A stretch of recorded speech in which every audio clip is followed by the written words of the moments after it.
។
G'day Brian, how you going mate?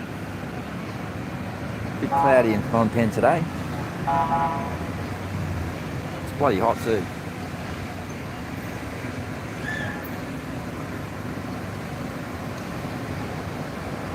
How's the weather in your neck of the woods?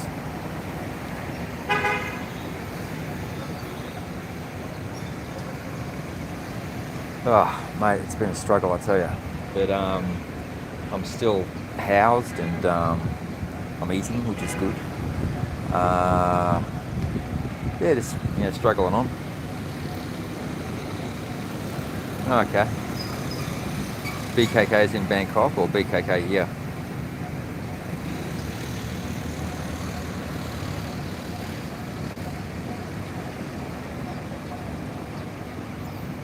There's a BKK in Phnom Penh as well. This is like a suburb. Okay, cool. I love Bangkok. It's a great city. I worked there for a while. Really enjoyed it. That's what led me to Cambodia actually.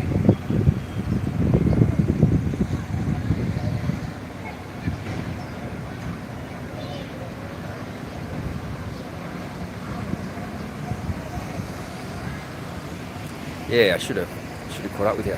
Next time you come out, let me know.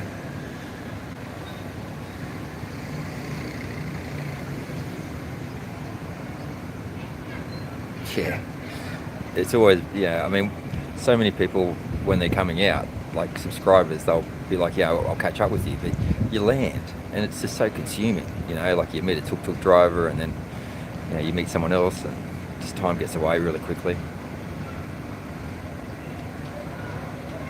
I've had really bad back pain lately, so I can empathise with you. Okay, yeah, cool. Well, let me know if you're on 136. Let me know, and I'll come and have a coffee with you or something.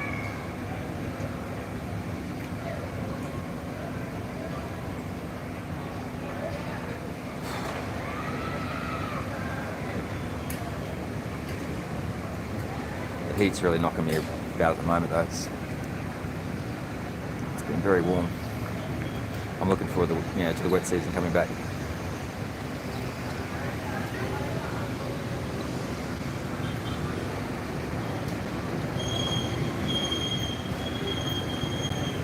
Yeah, it's I think they're coming into like a holiday period in the States, and just in the last week there's been a real influx of people from America, so I think a few people are taking their holidays early.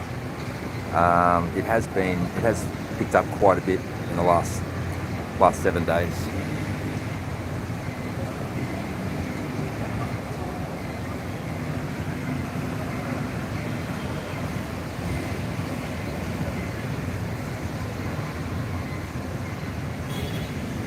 I just wish it had rained.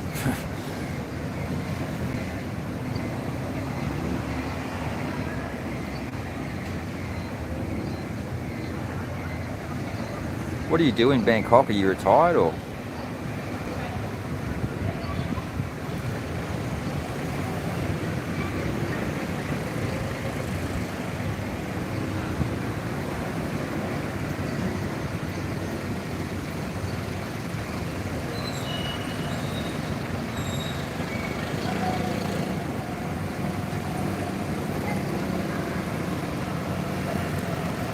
Okay. I've just gotten onto that Cambly. That's teaching English online, and you don't need a TEFL certificate to do it either. It pays $10 to $12 an hour US, so it's pretty good money out here.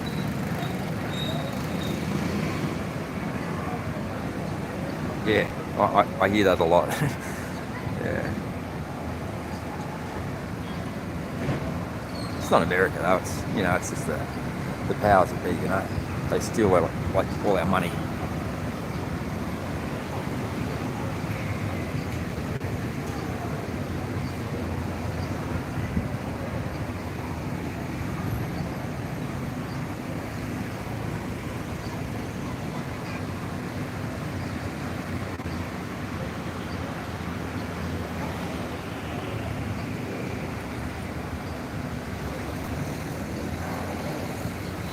Yeah, check that out, Cambly, C-A-M-B-L-Y.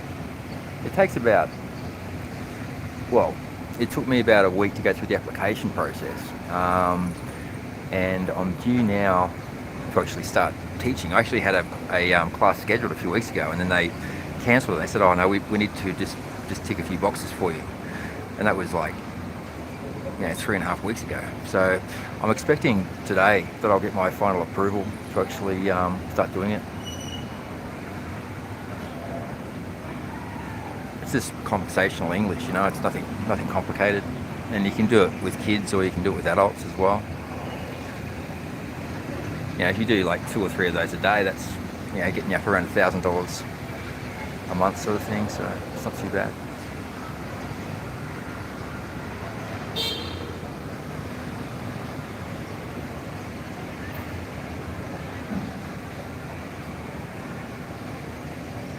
I got monetized on YouTube too last fortnight, so I'll have a bit of money coming in from there pretty soon.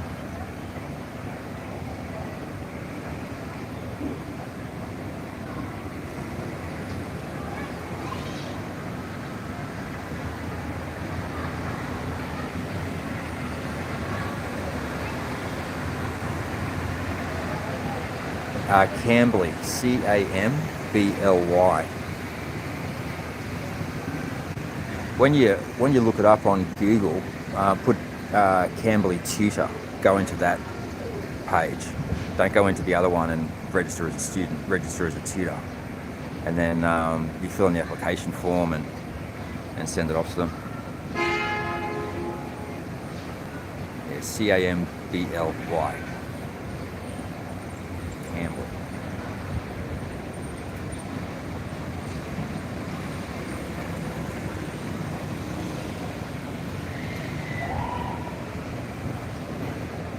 No worries.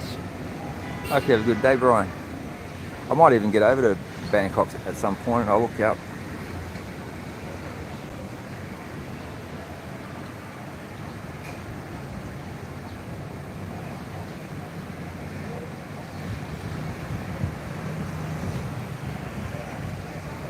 I used to live on the corner of Soy Cowboy, actually. I had an apartment there. I should have started live streaming back in those days.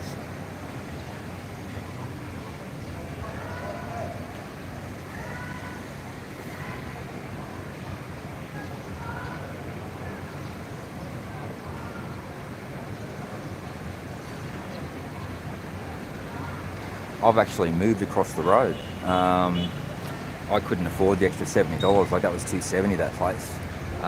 So now my old place that I was in and the one downstairs are both for rent at the moment. They want $270 for mine, and the one below it's $250. But the one I had was better because it was much quieter. So if you're thinking about moving out here, or if anyone's thinking about moving out here, renting an apartment, that one that I had was really good because it had an enclosed bedroom, and the walls were like 2 feet thick. Like the French, when they built it, they did a really good job of building that place. But you can get really good places in Phnom Penh for $200. This place I've got at the moment is it's higher up. It's got a much better view. Like I'll show you.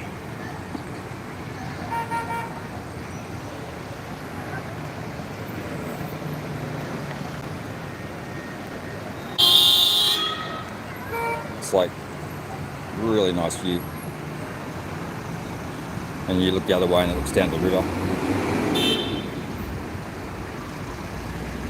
So that's where I am now.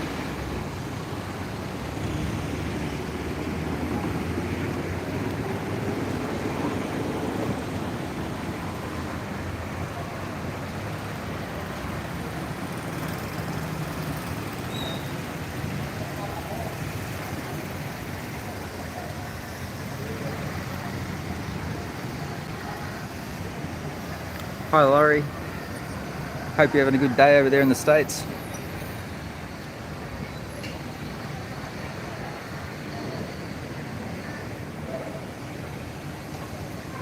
Cloudy in Phnom Penh. Hopefully we get some rain today.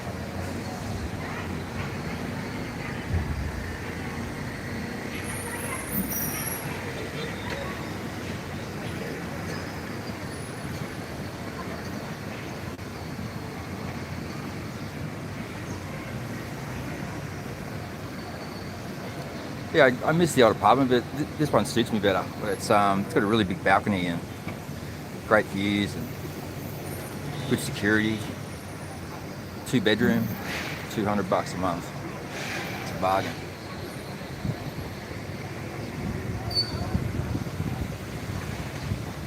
I made a video about it a few weeks ago. You go back and look through my videos.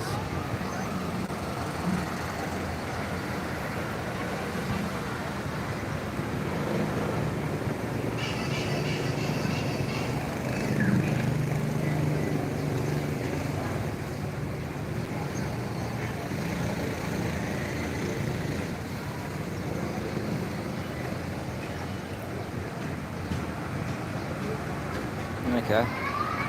Yeah, I'm dying for some rain. It's just too hot. I'm really struggling with it.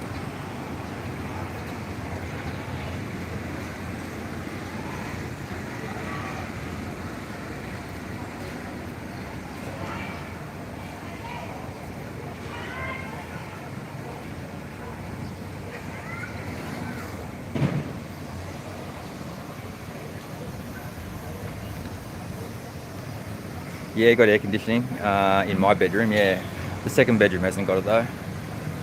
But I've got air conditioning and a fan in my room, so I spend a lot of time in there.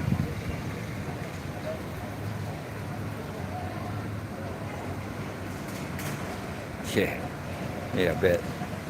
I don't mind a bit of, like, I like the rain. Like, I really like the rainy season. I actually prefer it because it, you still get nice days.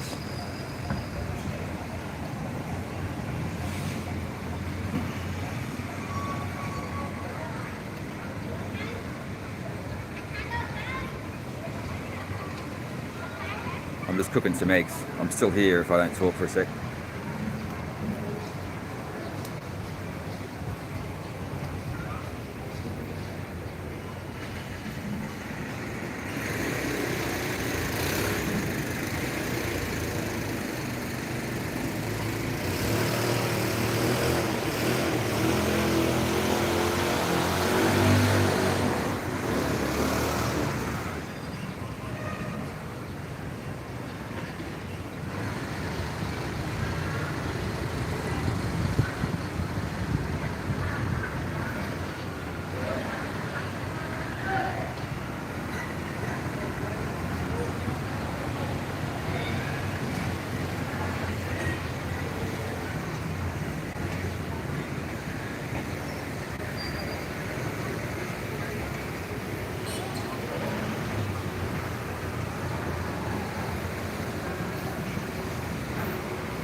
Yes, yeah, I am. I'm monetized now, so I get paid for all my my views.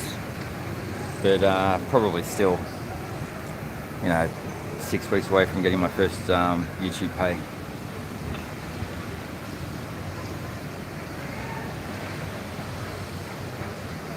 Yeah, got monetized about 2 weeks ago.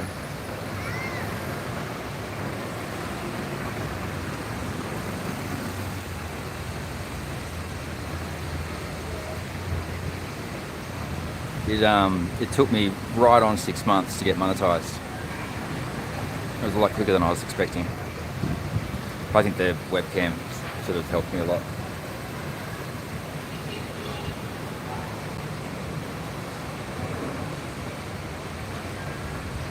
No, they pay me for views. It's all about views. It's when you're actually getting qualified to get monetized, it's all about watch hours, like like how many hours people watch. But yeah, now it's just all about views. It's how many people watch. If you're not a paid YouTube person, like if you haven't got a premium account, you'll be getting ads periodically. So that's where the money comes from.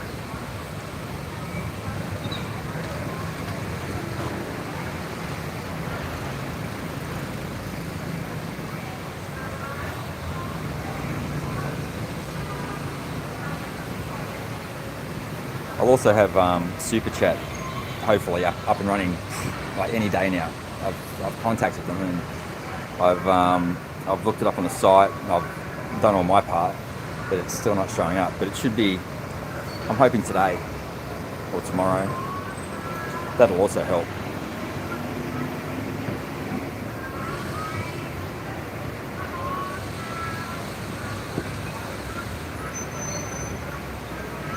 It's just another way of getting tips.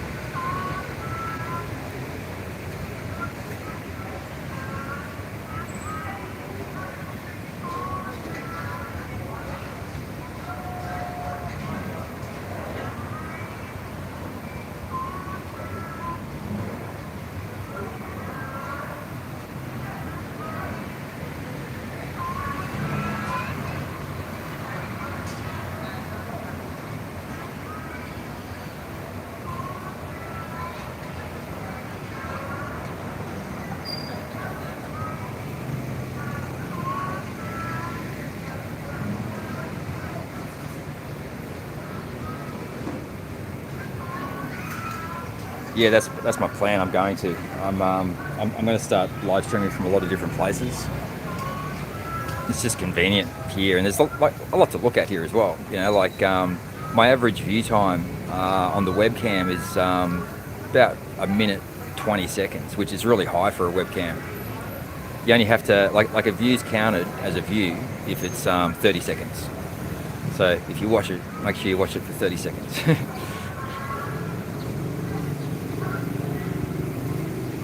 Thanks. I appreciate it. I grew up in a pub, so I can talk to anyone.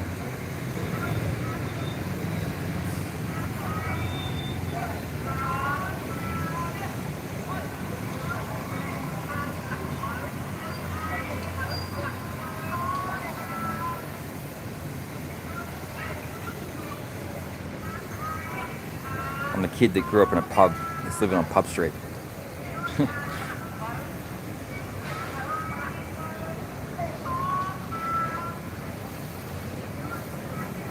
Yeah, I'm gonna do that. I've already got people lined up and stuff. I haven't been well the last sort of few weeks. I've had like back issues and I've got feet issues and just a whole combination of things. But I'm slowly on the mend, so I'll be getting out a bit more.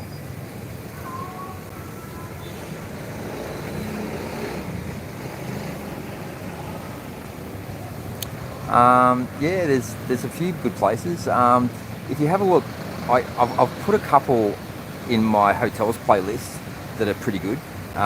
Like there's some that are more expensive, but there's also another one that another video where I focus on ones that aren't as expensive. How much do you want to spend?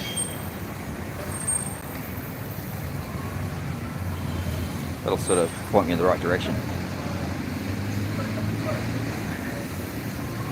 If you were like if you're looking to spend, say, 200 or something for a week. Let's see. 25, yeah, 25 a night. Yeah, actually, you can pretty much stay almost anywhere for that now. There's a place on 130. It is called. Hang on, I'll just have to go look it up. Just give me 1 second. Oh, I can't. Hang on, I'll have to get my laptop out.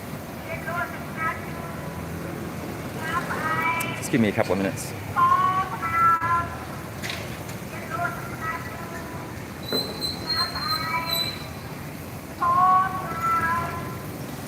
Yeah, okay. There's a place on 130 called, I think it's Le Vincent Hotel.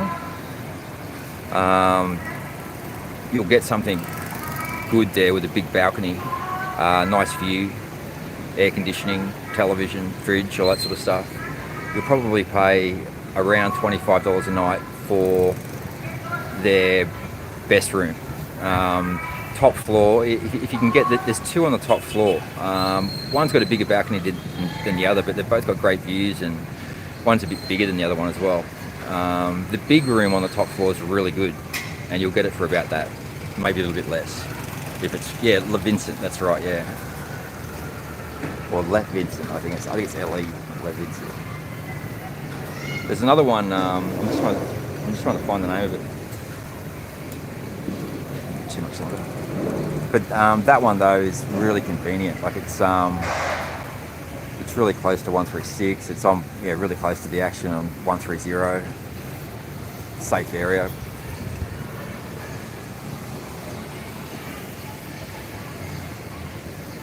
I did a review recently as well on Lux, which was quite good. For a little bit more than what you mentioned, you'll get a room at Harmony. Probably, not with a balcony, but you would. The other one that's really good that I like is the old Silver River, which is now the Silver Mounts, which is on 172, and you'll get one of their premium rooms for a week for that. But I would ring them and book it that way if you're going to go through them, because you'll always get a better deal than if you just book it online.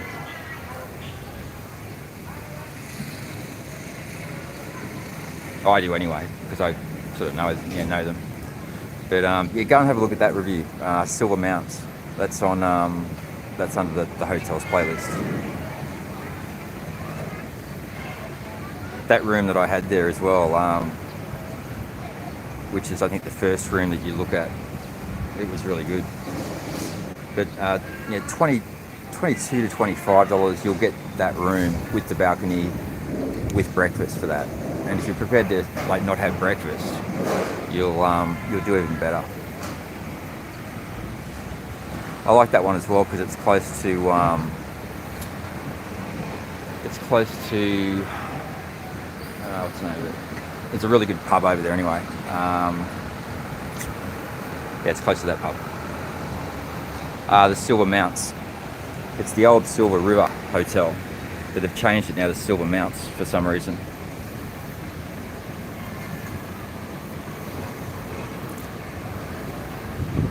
There's loads of places, so if you just show up, you'll definitely find something. There's way too much accommodation.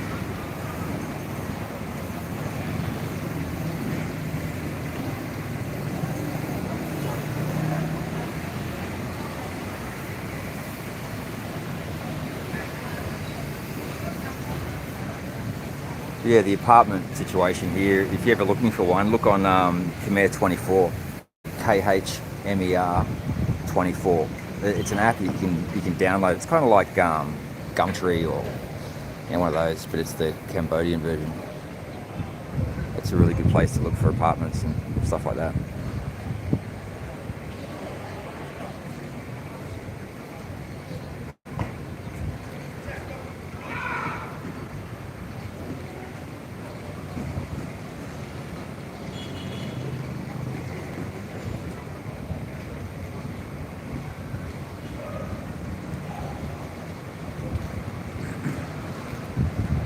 Silver Mounts, MOUNTS. Silver Mounts, not mouse. Mounts. Used to be called Silver River. That was actually one of the first hotels I ever stayed in Cambodia years ago, and it's never let me down. The staff are friendly and nothing's too much of a problem for them, and I don't think it hasn't got a pool, but there is a place that's down the road that lets you use their pool. And you can also go to Harmony on 148, which has got a really great rooftop pool, and they'll let you use that pool for $5 a day. So if you want a bit of luxury, that's also a really good one. Yeah, the staff on reception speak pretty good English. Even the cleaners actually speak pretty good English. I've never had a problem there, and it's an easy walk, from there to here as well, or you can take a tuk-tuk for a couple of thousand real.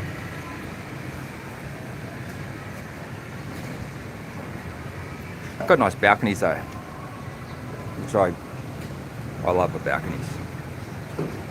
The balconies, the balcony rooms at Harmony on 148 are really nice. All the balcony rooms face the Royal Palace, so you get a really good view of all the statues and stuff. It's really nice. But for the balcony rooms, I think they sort of start in the early 30s.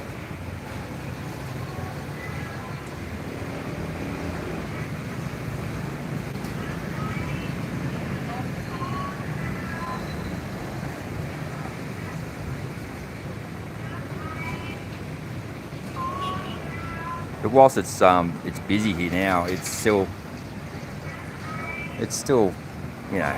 like a village. It's not really busy.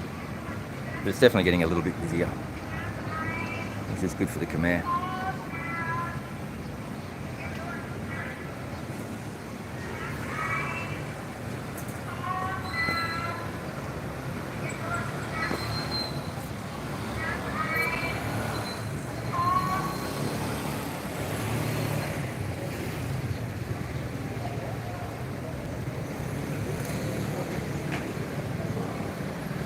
The pool at Harmony is really great.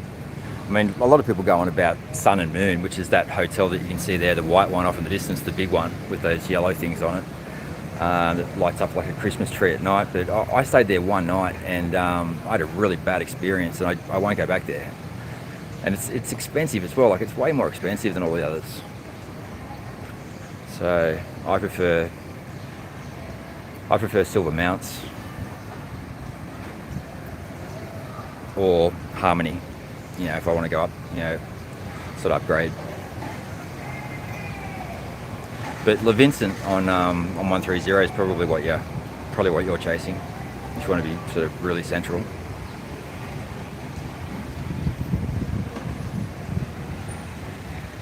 Yeah, so in Phnom Penh there are street lights, but there's very few. On 136 I think there's 4 in the entertainment precincts, and they're not sort of like in your face, so there's not a lot of that type of light pollution from street lights. So that's why I can do what I do here. Like, if I was doing this in Australia, it'd be all dirty light, you know. That's why it looks like a Christmas tree at night.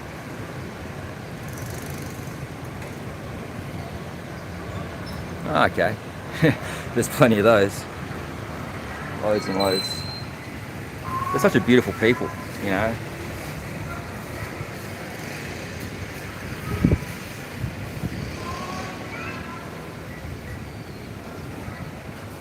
Yeah, she probably thought you ran away.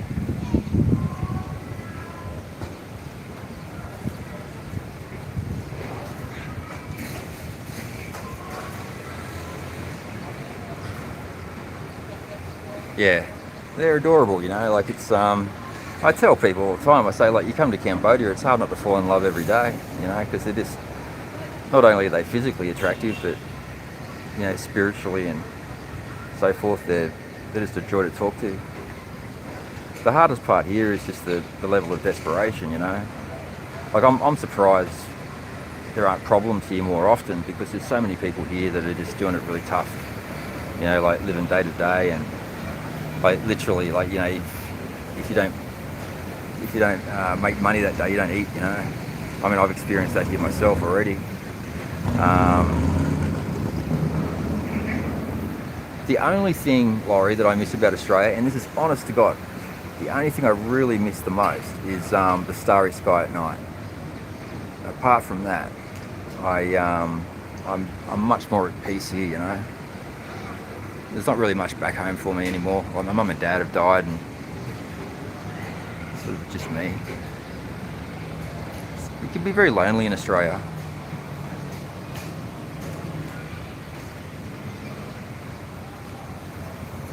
Okay. Yeah, you got to have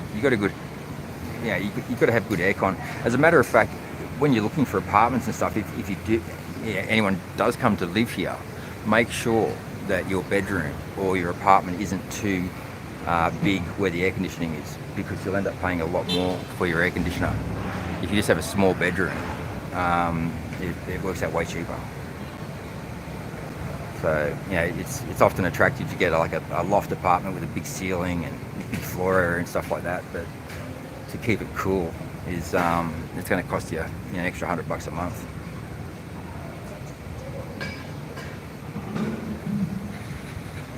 Yeah. It's so hard to be lonely here, you know. Like, I mean, I find that like even the annoying people here endearing, you know. Like, they're such nice people. Like, you just want to help them all, you know.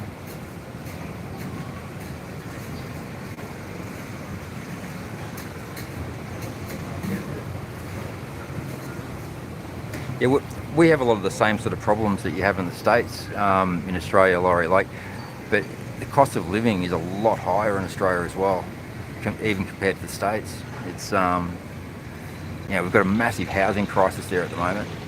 It's a real irony, you come to all these Southeast Asian countries and there's no housing crisis at all. Like, they just build. Like our leaders and so forth just legislate the the housing zoning and so forth to suit themselves, to prop up their property portfolios. That's why we've got a problem.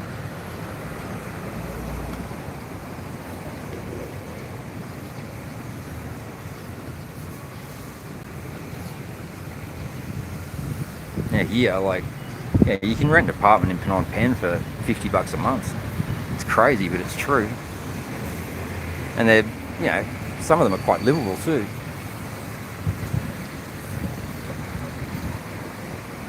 Yeah, it's a big scam. Like in Cambodia, inflation's been practically non-existent for, almost as long as I've been coming here. Like, things have gone up a little bit, but what they go up here in 10 years, they go up in a year in our countries, Like, the rents here don't move. They, a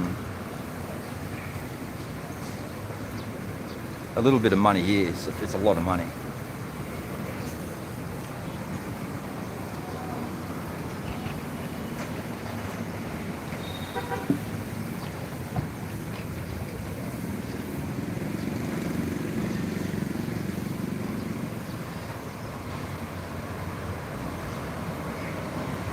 The one thing that is expensive here is electricity.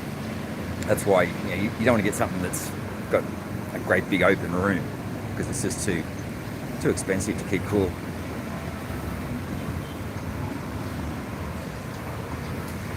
In the wet season, you can probably survive with just a fan, because you get that nice sort of stormy breeze and so forth. But this time of year, you definitely need aircon. Yeah. I find that the closer you get to the west, inflation always seems to be more. I think it's a conspiracy.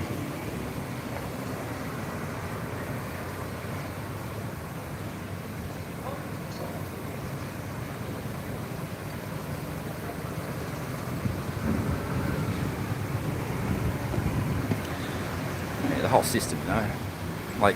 I mean, in Cambodia, it's not that you don't see homeless people, you do.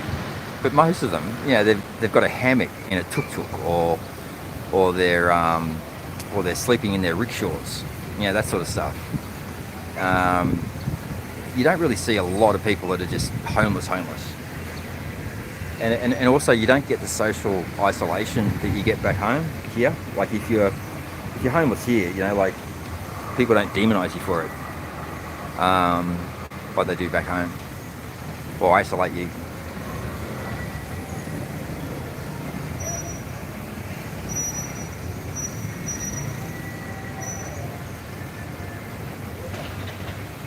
And also, like, if you're homeless here, a little bit of money goes a lot further. Like, if you're homeless in Australia, God, like, life's a nightmare.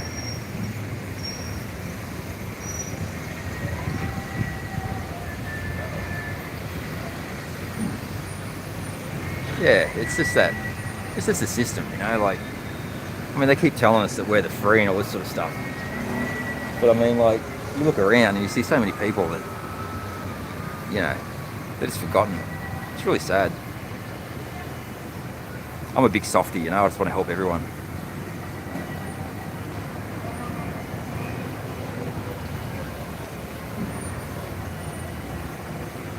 Yeah, I've been to Los Angeles.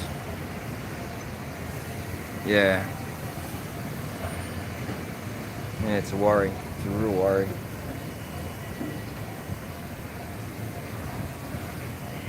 I've come to the conclusion that everything that they tell us about all the other countries is everything that they're doing,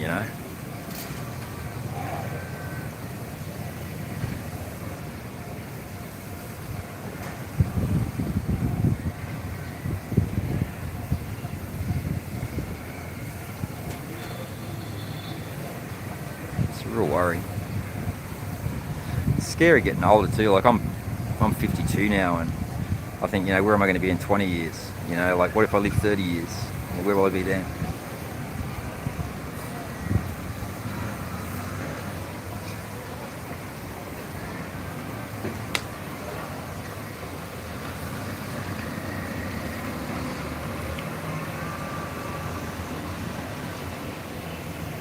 Yeah.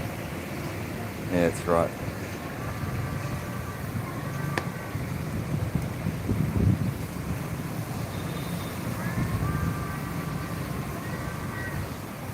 I'm just hoping that, you know, I can keep all the balls in the air, you know. This last couple of months has really been hard. Like it's taken, like I've had a few times where I've been like, you know, thought I needed to go home to Australia, and I mean, I don't even have a return ticket, you know, so it has to work.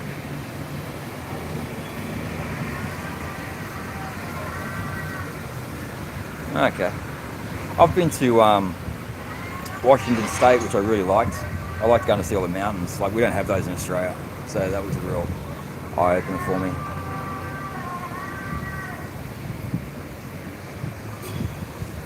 Yeah, I don't even know if it's the politicians anymore, you know, like, I kind of look at it and I think to myself, it's got to be a higher power, you know, like we're always at war.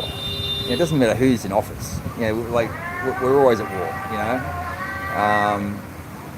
The whole system, you know, like it sounds like a bit of conspiracy, but I believe that there's a higher power that controls everything, you know, and I think that's why we have limited terms as well. Like, if you get a good leader, I don't understand why you just can't keep that leader, you know, like if they're doing a good job, you know. I think they get rid of them, you know, so they don't have to kill them off, you know, so they can get what they want. Yeah, yeah. I'd have sort of had enough that day. I was just like, this whole system is just so corrupt, you know.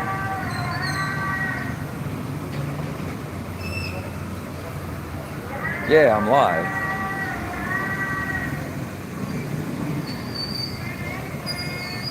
Oh, thank you. Thank you for watching. This is Street 136 here in Cambodia, in Phnom Penh.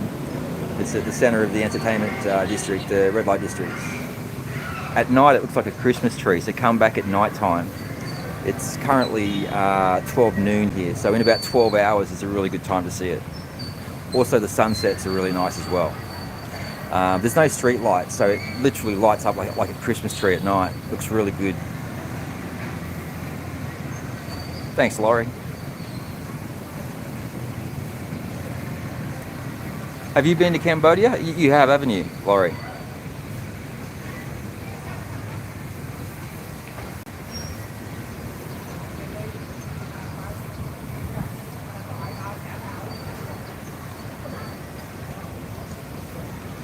Yeah, if you haven't been to Cambodia, it's a really good place to come and visit. Like, really low cost of living, lovely people, really safe and peaceful. Visit Cambodia. Yeah, it's really good. Like, when you first come here, like I first came here about 17, 18 years ago, I felt like Indiana Jones, you know, but I fell in love with the place straight away. Really loved it. Oh, cool. That's a good time to be here. October's a good month. At the moment, like, I find sort of December, January, February into March a little bit too warm for me. Like, I prefer the wet season.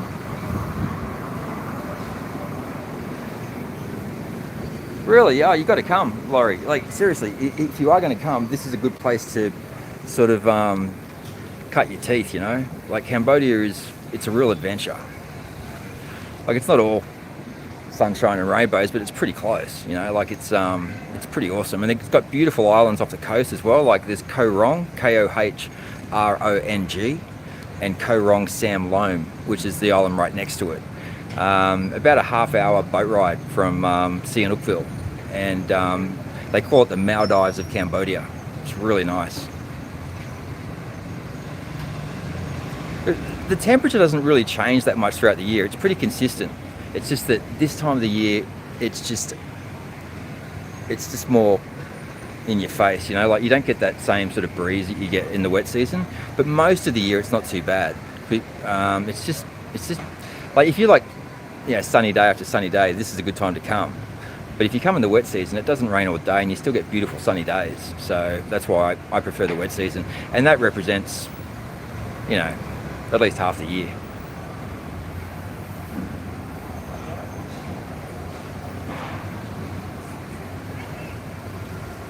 Yeah, like Cambodia is a good place to come. Thailand's also good, but Cambodia is sort of more genuine. It's more real and more affordable as well. But if you come out, I'll show you around. I'll be here, hopefully.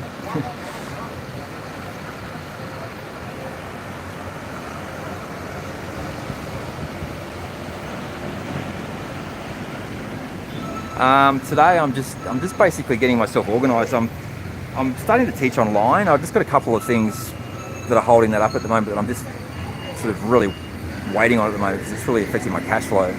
I'm doing that through Cambly, and I'm also trying to get my super chats working on YouTube. So I've sent them off a message and I've you know, ticked all the boxes and so forth. So it should be working, but for some reason it's still not working. I'm from the 70s though, so. But there's loads of stuff to do. Like you never get bored in Cambodia. You know, if you've got $25 a day here, you can live really well, really, really well. You know, if you've got $10 a day here, you can live comfortably. Yeah, that's on top of your rent. If you've got $50 a day, you're living a really, really good life.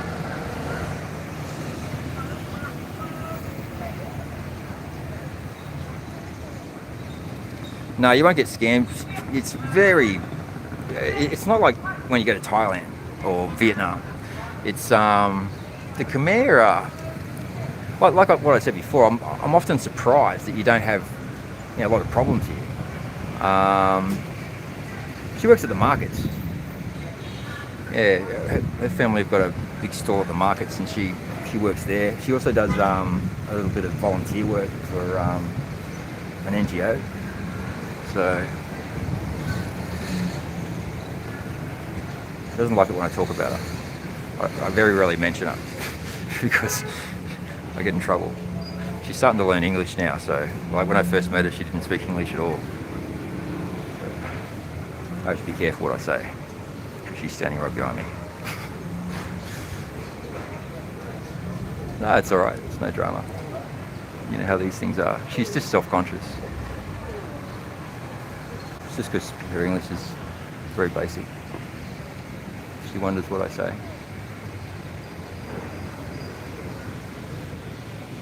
Yeah, the Grand Central's awesome. It's that was built by the French. Looks like a great big spaceship. I love the food there. You know, like you go there and they've got that area where you can sit down and eat.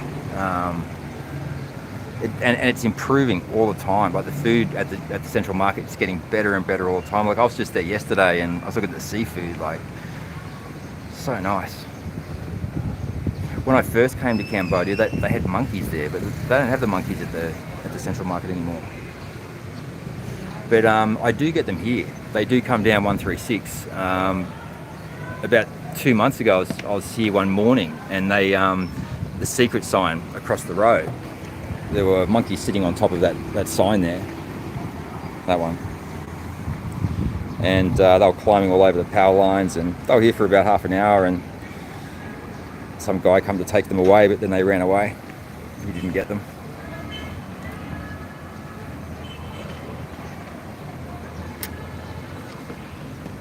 There were about 6 of them, I think. But it's funny, like on Street 104 years ago, and you still see them there because they come down from Phnom, because there's a few that live up there, and sometimes they'll come up there and, you know, they'll throw things at you and stuff from great heights. They're naughty monkeys.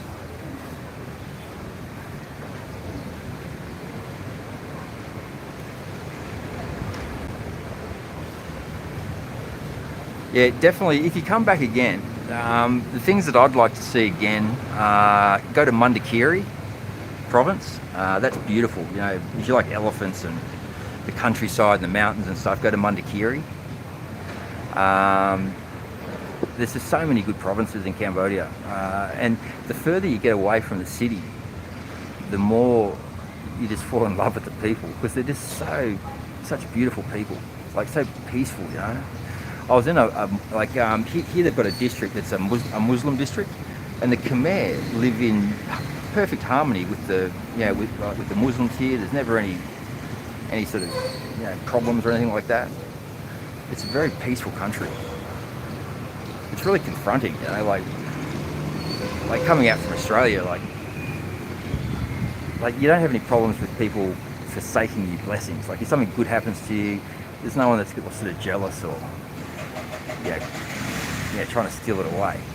And people are happy for you here. That's a big problem for us in Australia. Like often, if something happens that's good there for you, like somebody will make fun of it or something.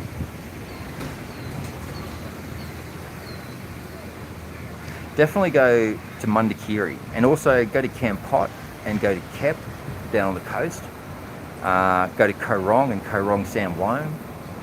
Obviously go to Siem Reap, go and see Angkor Wat. But there's loads of other temples as well. There's a few even close to Phnom Penh that are less than 40-minute tuk-tuk ride. They're good day trips. I've actually made a few videos on those under My Cambodia playlist. And there's also a few under temples, I think. I've done the sunrise over Angkor Wat 27 times. I liked it that much the first time, and I've worked out the best time to do it is when there's no moon at all, like when it's completely pitch black dark.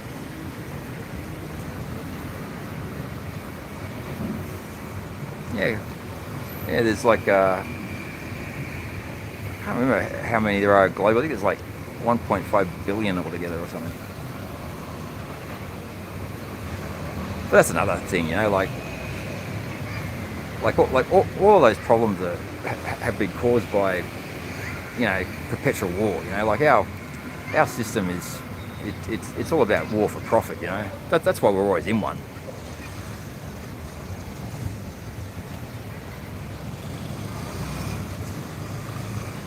Even what happened here in Cambodia, that was all the CIA, and also the Brits, the Green Beret, and so forth. That's who gave rise to the Khmer Rouge. That's why the genocide happened here. It was all, it's just they lie to us constantly. It's a real worry.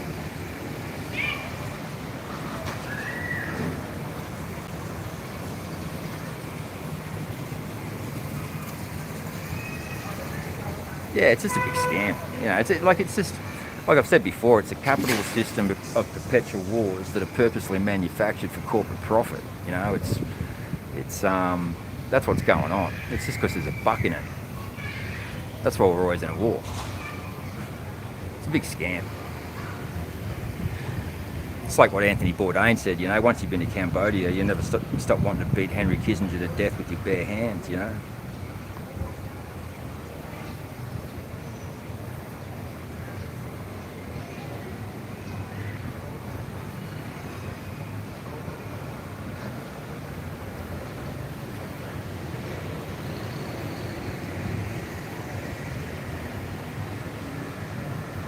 There was a fight actually on 136 the other night, but it wasn't any Khmer. It was Westerners. There was a French guy and some guy I think from Europe that started it, fighting between each other. And then you never see a uniformed police presence here ever. Not like back home. There's no sort of violence or anything like that. No alcohol issues or anything, and there's no laws about the alcohol here either. So you wonder what's going on back home, because in Australia we have there's always a massive police presence every night that people are out, and then they're always dragging people away at 3 a.m. In cuffs and stuff like that. You never ever see that here. That fight happened the other night. A couple of coppers rocked up about half an hour later. The guys were still playing up, so they just grabbed them and put them on the back of the motorbike and just took them down to the station. And they did it in the nicest possible way. They didn't punch them or anything. They just grabbed them, and they did better at restraining people.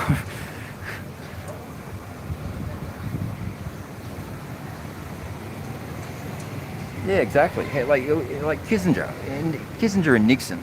But then what a lot of people don't realise, right, is not only did they knowingly give rise to the Khmer Rouge, they knew what was going to happen. John Gunther Dean, the US ambassador, vouched for this before he died. He made a video about it. John Gunther Dean, go and watch it and listen to his speech about Cambodia and what Kissinger and Nixon did here. But what happened after the genocide, right, after the Khmer Rouge had come in and killed 3 million people, Ronald Reagan still supported the Khmer Rouge via the CIA. They came in over the border from Thailand and still armed and trained the Khmer Rouge. And then when the Contra deal started going south in Central America, he was worried that it'd be a double embarrassment. So he handed it off to Margaret Thatcher, and she sent in the SAS and that, and they continued to support the Khmer Rouge after they'd killed 3 million people, you know. They hide the truth from us. You know, our history books are just littered with just half-truths, you know. They dropped 2.7 million tons of bombs on Cambodia alone. That's not including Laos, you know. And often the US pilots didn't even know where they were bombing. They lied to them. They told them it was Vietnam, you know.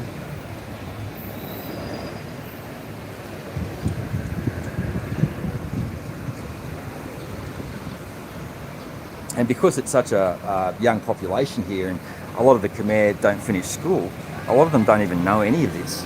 You know, a lot of people in the West don't even know it, like any of this. It's they just lie. Like I mean, to work at the CIA, you've got to be some sort of monster or something. You know, you see them advertising jobs here quite regularly. You know, come and work for Uncle Sam. That's what it is. It's to work for the CIA, to muddy the water. You know. I could never do that. Just divide and conquer. That's what it is.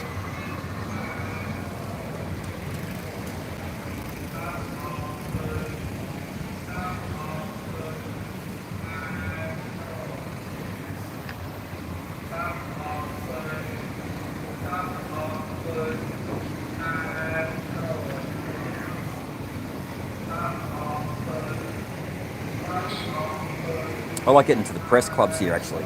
There's a few of the old press clubs where all the old journalists used to hang out, and you meet some really interesting characters.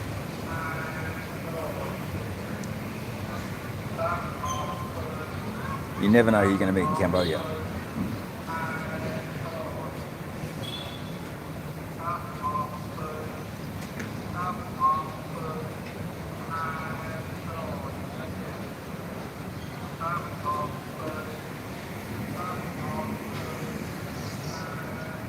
I think I've posted something on that, Brian. I've got all the evidence because I've studied history all my life, and I've got all the evidence and the statements from the guys that were working with the SAS that admit to it. But the government's never admitted to it. You know, they'll never own up to what really happened, because then that's on them, you know, or on their predecessors. They protect each other.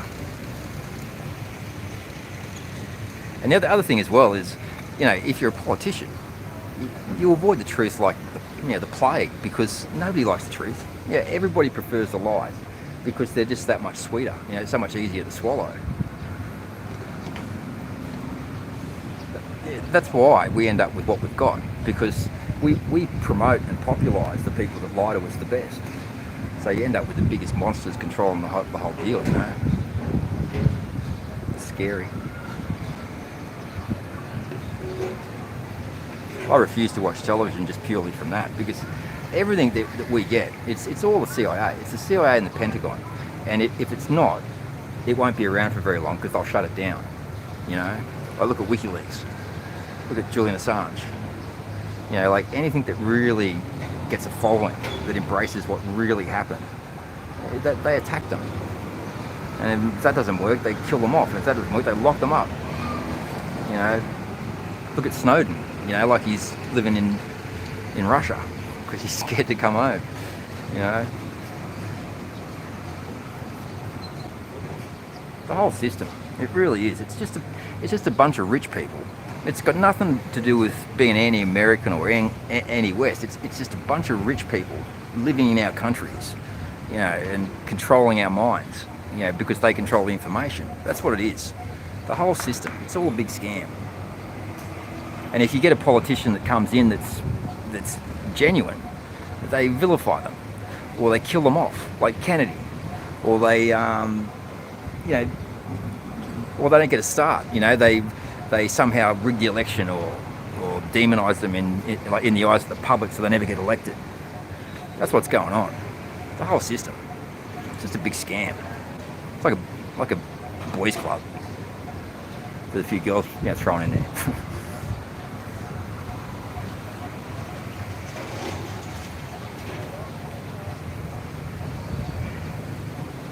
I always say, don't look where they're pointing. And never, if there's something being replayed on the television all the time, go and look in the opposite direction, because that's what they're trying to distract you from.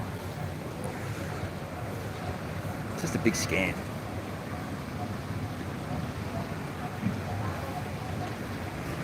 I sort of half believe that COVID was too a biological weapon, I'm almost certain of it. Because it's just the way that they all just jumped on board, and they all said exactly the same thing, I was walking around the wet market just yesterday, actually, and I was talking to a guy who's out here at the moment. He's just moved out from California, and we're walking around the wet market, and we're going, COVID didn't come from here, it's just beyond belief that's where it came from. I reckon someone's had their hand in it, or it's been developed and then it's gotten out in the States, and they thought, oh, let's send it overseas. Who can we give it to? We'll give it to China. Make them look bad. I reckon that's what happened.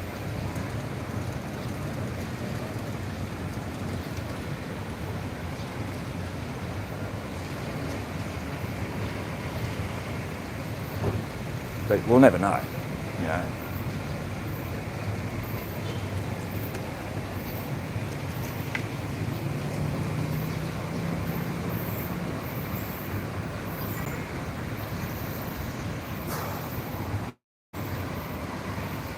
I was grabbing an egg.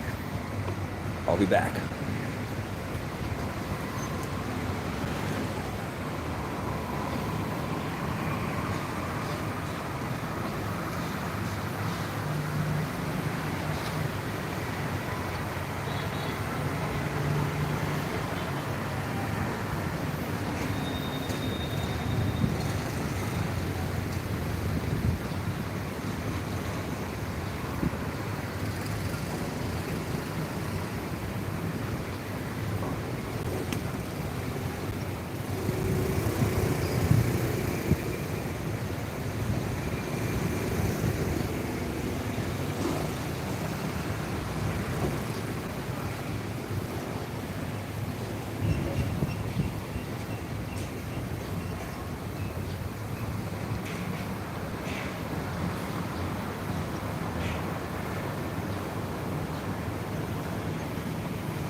I'm literally living at the moment off on boiled eggs and 2-minute noodles.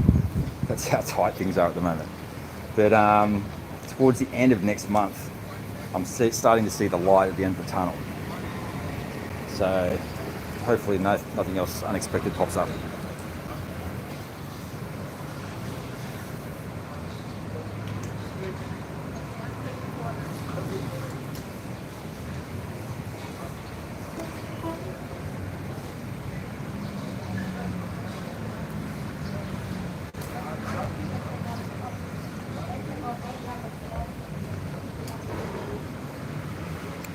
Yeah, it's telling me at the moment that the temperature is 89 degrees Fahrenheit.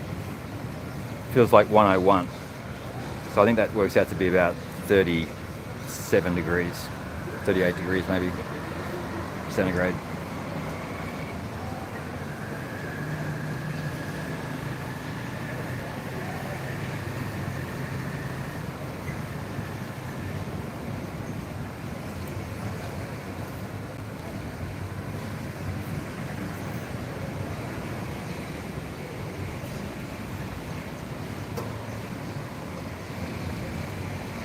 Yep, just bear with me for a minute.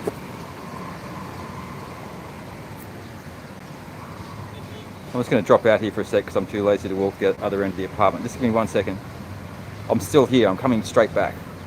070 600 616. 070 600 616. 070 600 616. That is the number for Le Vincent on Street 130. A good budget hotel if you're staying in Phnom Penh.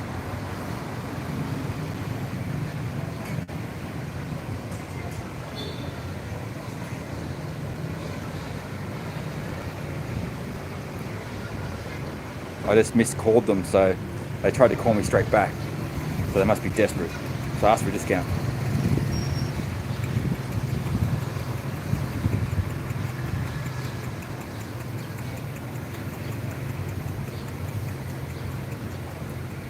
Yeah, actually, I'm going to go into the air conditioning shortly, actually.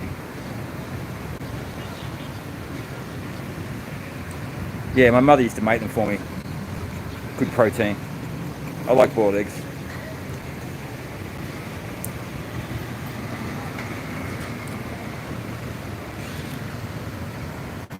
Um, 070 600 616.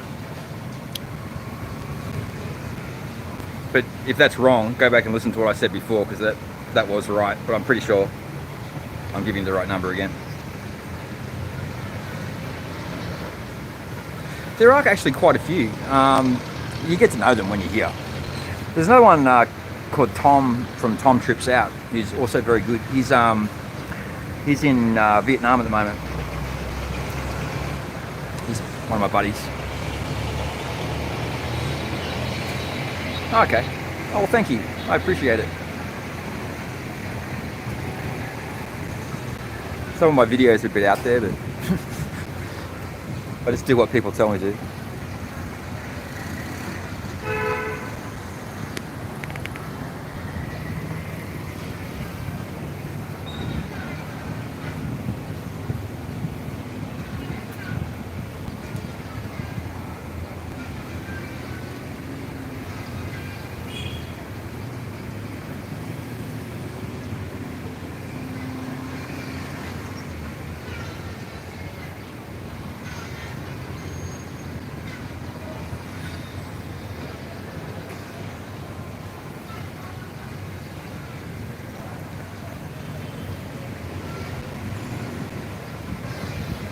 Yeah, there's a lot up in Siem Reap.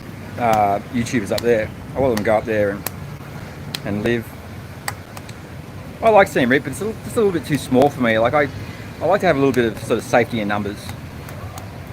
You know, if you upset someone in Siem Reap, you get to see them every day. You know, here it's not such an issue.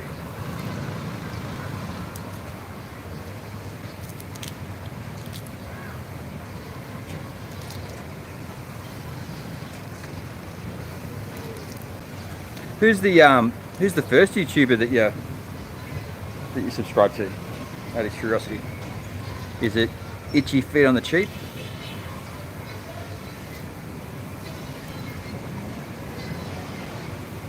That's another one of the ones in Phnom Penh.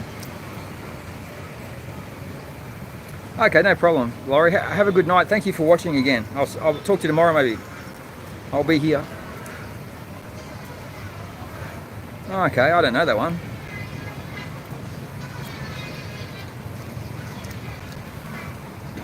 I subscribe to Tom Trips Out, Itchy Feet on the Cheap. There's another guy that I subscribe to who does property here, but I can't remember his name.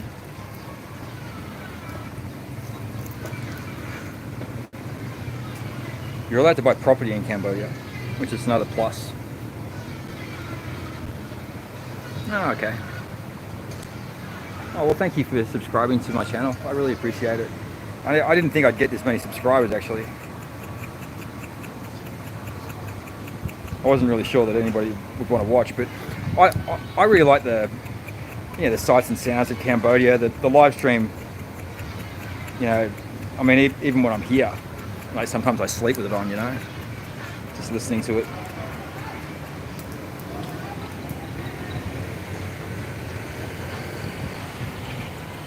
It's really good at night. Like, make sure you have to come back at night.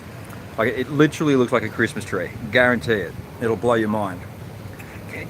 There's pre-recorded ones. Like, go and have a look at last night or on the weekend under my live playlists.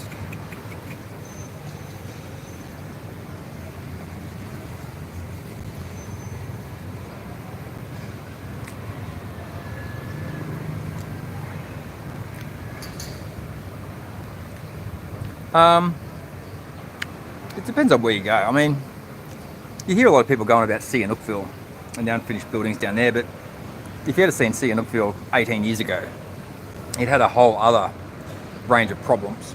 Most buildings in Phnom Penh are finished. None of the high-rise buildings that you see here were here when I first came here. The highest building in Phnom Penh was about as high as I am now. The Chinese came in here 10 years ago and decided they were going to rebuild Cambodia. And they've done a pretty good job, like, generally speaking. You know, it is actually astonishing when you look at it. It's like, it's happened so quickly. And most of the buildings here are, get completed. In Sihanoukville, what happened was a heap of Chinese investors came in there and they built a heap of casinos and stuff just before COVID hit. And a lot of them went broke. You know, they ended up, withdrawing their funding. So that's why in Sihanoukville there's quite a few that are still unfinished, but they're slowly getting on top of it.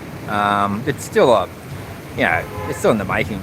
But when I first went to Sihanoukville, what would happen was every time it would rain, because most of the roads were dirt and so forth, all the mud would flow down into the bay, and it'd be like the bay would turn like brown, and it'd be like that for 2 weeks.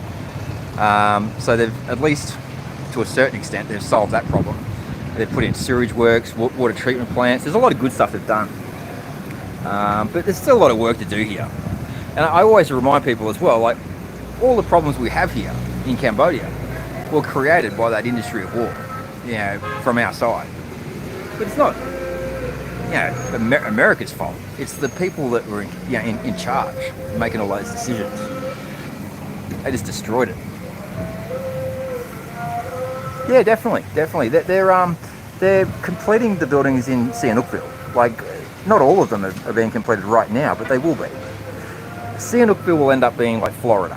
It'll end up being like Miami, like the Gold Coast of Cambodia,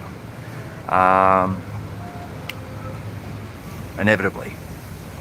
But everything they tell us, like, so much of the stuff that we get and the opinions that we have are born with the CIA, because they're using Cambodia as a tool to demonize the Chinese, and that's what's going on. You often hear them talking about the port down in Sihanoukville, how it's a military port. I've been there, and it's not a military port. It's like they're building a rail line there so they can export all the stuff out of Cambodia and also out of China.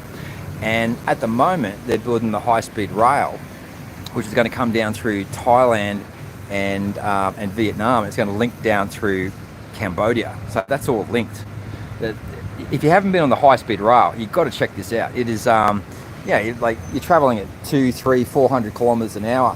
They've just finished one through Laos, from China down through Laos.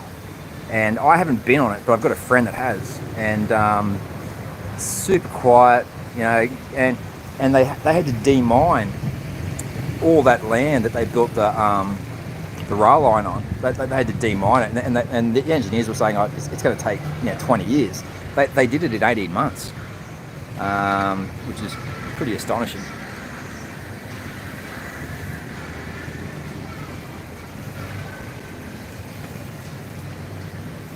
Oh, you should have gone to Koh Rong. Koh Rong's amazing.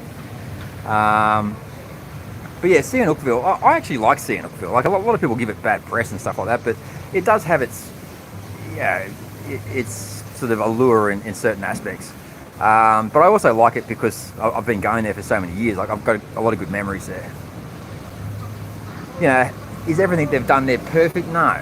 You know, like there's stuff there I wish they hadn't have done, like reclaiming that land on the bay there was a shame.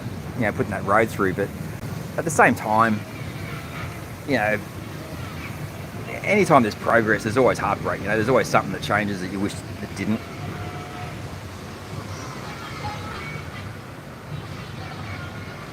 Yeah, yeah, you get that.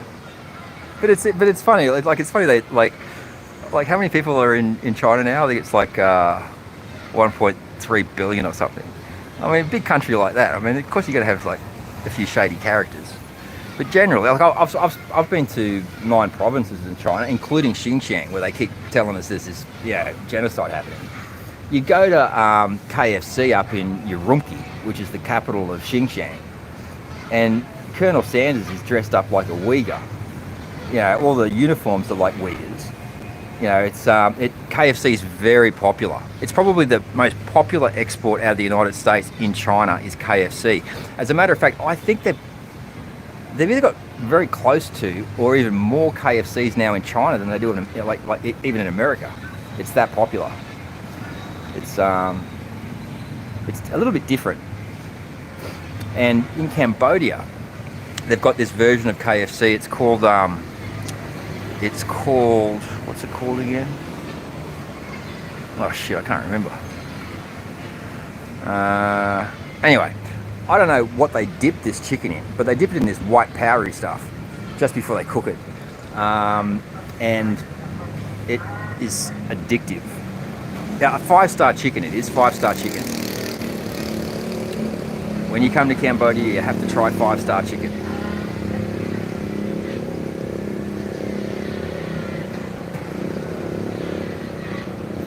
When you go to China as well, everything they tell us is a lie. It's all rubbish. It's like, honestly, they don't even talk about us. Like, we are made to have this fear, right? They don't even talk about us. Like, they're talking about all their sort of stuff, you know, like, you know, what Mama made for dinner last night. Like, they're not interested in war. Like, the whole thing, it's just, it drives me crazy. Like, once you know, you just wish, like, you just want to tell everyone. But the problem is, you tell everyone, and they hate you for it because they've seen it on the news, you know. The whole system, it's just tricking us all in perpetual war. That's what it is. It's just divide and conquer. They've been doing it to us for generations. And because it's been going on for so long, the people that actually know don't know how to fix it.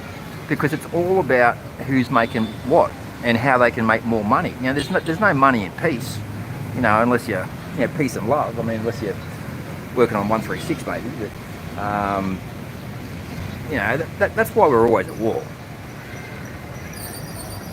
Hey, how you doing there? Rogue the Bat. Thank you for watching. Have you seen the channel before? If you haven't, make sure you come back at night or go and watch some of the pre-recorded live broadcasts at night, because they are, it lights up like a Christmas tree here. It's well worth seeing.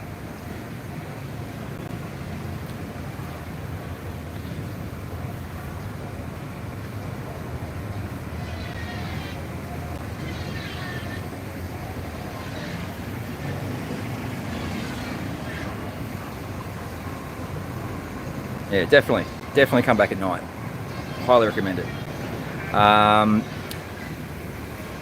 Sort of really starts to get going at about 8 p.m. But the sunsets are also really nice here. So go and check those out.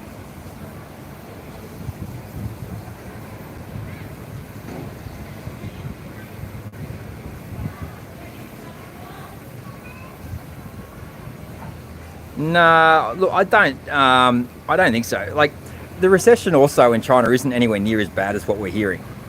It's like I say, we don't have free press. We've got the CIA, you know, the CIA and the Pentagon, and everything they tell us is, it's always sort of skewed in a certain direction to benefit them. So Cambodia's got virtually zero inflation. You know, it's a manufacturing country that's growing fast. They're actually predicting that Cambodia will be the fastest growing economy in Southeast Asia by the end of next year. So it's doing pretty well. Yeah, they've been telling us that, you know, China's economy is going to explode for 30 years, you know. I think they do it to distract from the fact that all of our economies are suffering from high inflation and stuff. It all distracts. Keep us at war.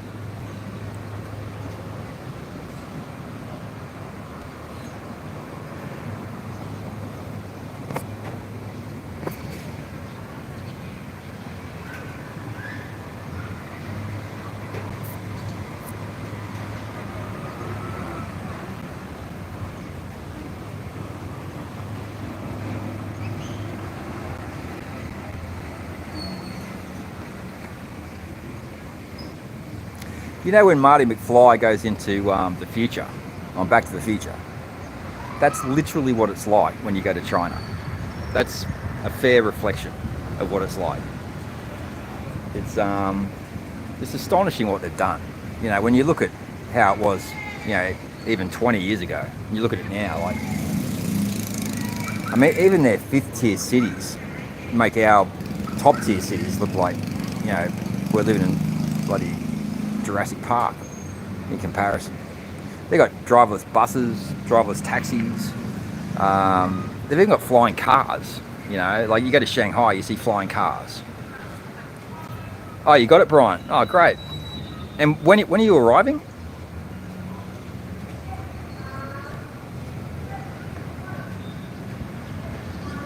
Did you get the one I told you, the big one on the top floor? Because I've stayed in that room. We have history. Anyway, let me know before you come, and I'll take you for a coffee or a beer or something.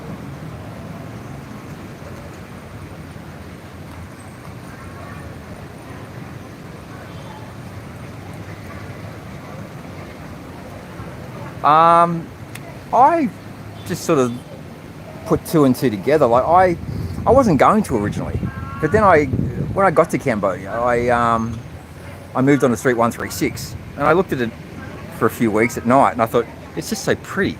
I said, I should live stream this. And then I thought, oh, I wonder if anyone will get upset. And I thought, well, there's only one way to find out. And so I started doing it. And the first night was very uncomfortable because I couldn't understand what the girls were saying. And a lot of the time they were talking about me, and I kind of knew that they were, but I didn't know how it was being sort of taken. I wasn't sure if, you know, when I walked down on the street, if they were going to beat me up or anything. But I sort of introduced myself to as many people as I could, and told them that I wanted feedback, you know, and that I wasn't here to film them, which I'm not. You know, like I don't zoom in on them or anything like that. I keep a distance so they can't, you know, be identified, and I do my very best to protect everyone's privacy here. I just think it's a beautiful thing, and there's so many people as well. Once you've been to Cambodia, and you've been down Street 136 and you've had a good night here, it's very endearing to listen to those sounds and to sort of see the lights and stuff like that. So that's why I started doing it. It's also really good for traffic for for my channel. Like over half the views that I get come from the live stream, and the average view time is about 1 minute and 20 seconds, which is really high for a webcam just pointed at the street. There's just so many interesting things to look at, you know. Yeah, no, that's right. So yeah, I purposely, you know, keep the resolution at a certain level and keep my distance at a certain level so that I don't invade people's privacy. And most of them get that. I mean, when I walk down 136, probably 70% of them, we get on quite well. 50% of them probably love me. And then there's probably like 20% that don't like me, and there's 10% that, want blood. But most of them, you know, we get on. Even some of the ones that originally didn't like the live stream and thought that I had the wrong intentions, they've started to come around now, and they've started to realise. And there's a lot of Westerners now that are arriving, that are subscribers, that have come here purely because they've seen the live stream. So it's working, you know. I was even contacted just recently by a guy in Thailand who has a bus run that goes from Thailand to Koh Chang, and he's interested in bringing that bus into Cambodia and bringing those people from Thailand into Cambodia. And I really hope that comes off for me, because if it does, I'm going to throw it back at all of the businesses here on the street and say, well, here, look, this is what I've done. You know, look at this bus. Look at this bus. Look at this bus. It came from the live stream, you know. So I've actually been really blown away by the amount of people that write to me, you know, all the time. Like every morning I wake up and I've got, you know, 10, like sometimes even 20 messages from people around the world that are just interested in Cambodia, you know, or have questions. I'm very protective of the Khmer, you know, like I love everyone on the street, you know, like, and not for the reasons that, you know, people think. Like these people are my family, you know, and I feel like I sort of owe it to them, you know, because of what happened, to look, you know, watch over them. So I literally am, you know. So I don't really have any family, so they're like my children.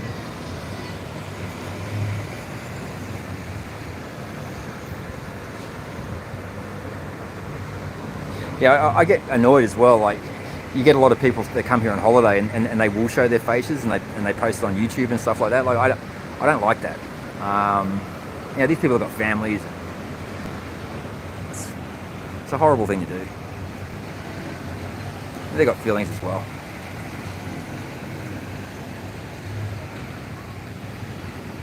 Oh, like Brian, that room. I stayed in that room for a month. A couple of years ago, and had great parties there. The balcony is actually quite large as well, so it's good for having people over and stuff like that. TV reception wasn't that great though, but I don't watch television anyway. You just can't.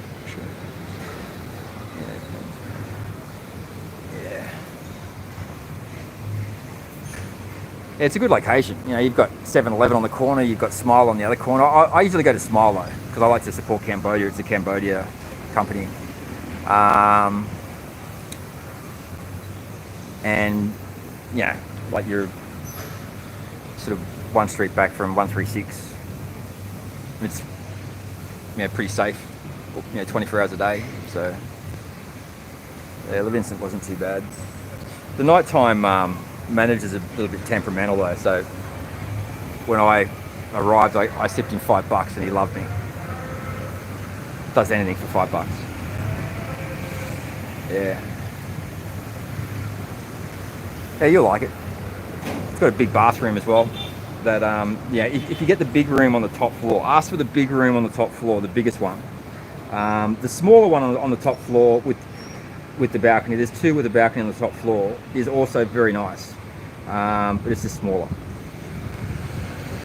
Probably has slightly better view, that smaller one.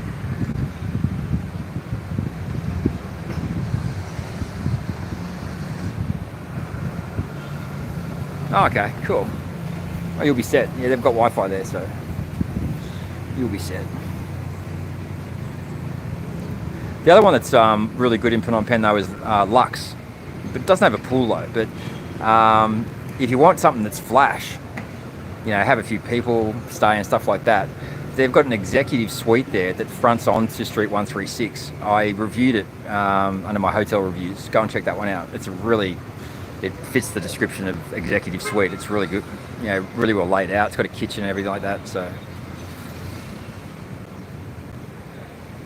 my go-to place though, like when I'm catched up, is Harmony. I just love that pool.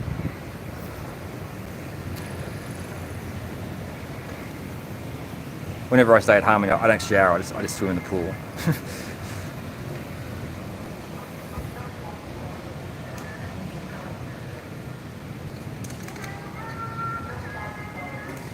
And then on Street 172, you've got Silver Mounts. Harmony's on 148. Levinson on 130. Lux is on 136. There's heaps of other nice hotels though. But like I say, just don't stay at Sun and Moon. I mean, they might have cleaned up their act, but when I was there, the management were really, they weren't nice. The staff were okay, but just the upper management, they just made life hard.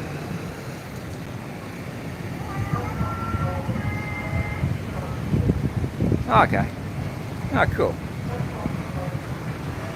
It's funny, you know, like I've been coming here for so many years now. Like there are quite a few of the old timers that are still here, but most of them tend to move on. Like most of the girls that work here, they'll come, they'll stay for a few months, and then they'll leave. But I've said this to people before as well, and they laugh at me. But most of the girls that work here on this street actually make most of their income from the drinks that you buy for them and the tips that you give them.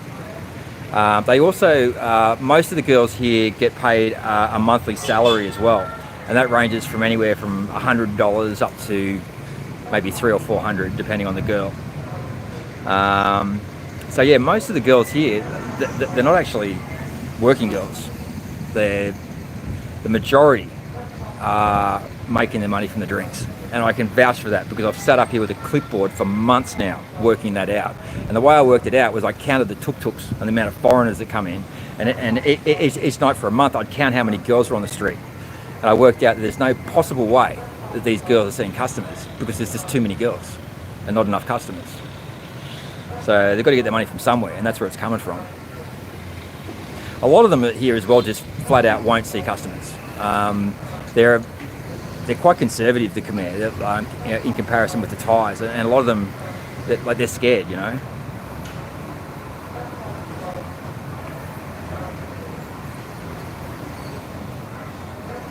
Yeah.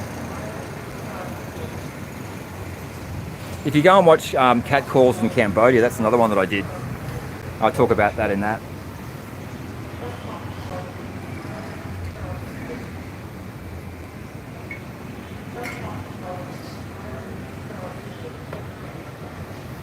I feel sorry for so many people here so often, you know, like so many good people. And yet, I have a lady that makes my mango shakes down at the market, and she is the most intelligent, most beautiful person in the whole world. And anytime I let her down or don't buy stuff off her or whatever, I feel terrible, you know, because she's such a lovely, lovely lady. And that's your typical Khmer. Like the Khmer are just lovely people.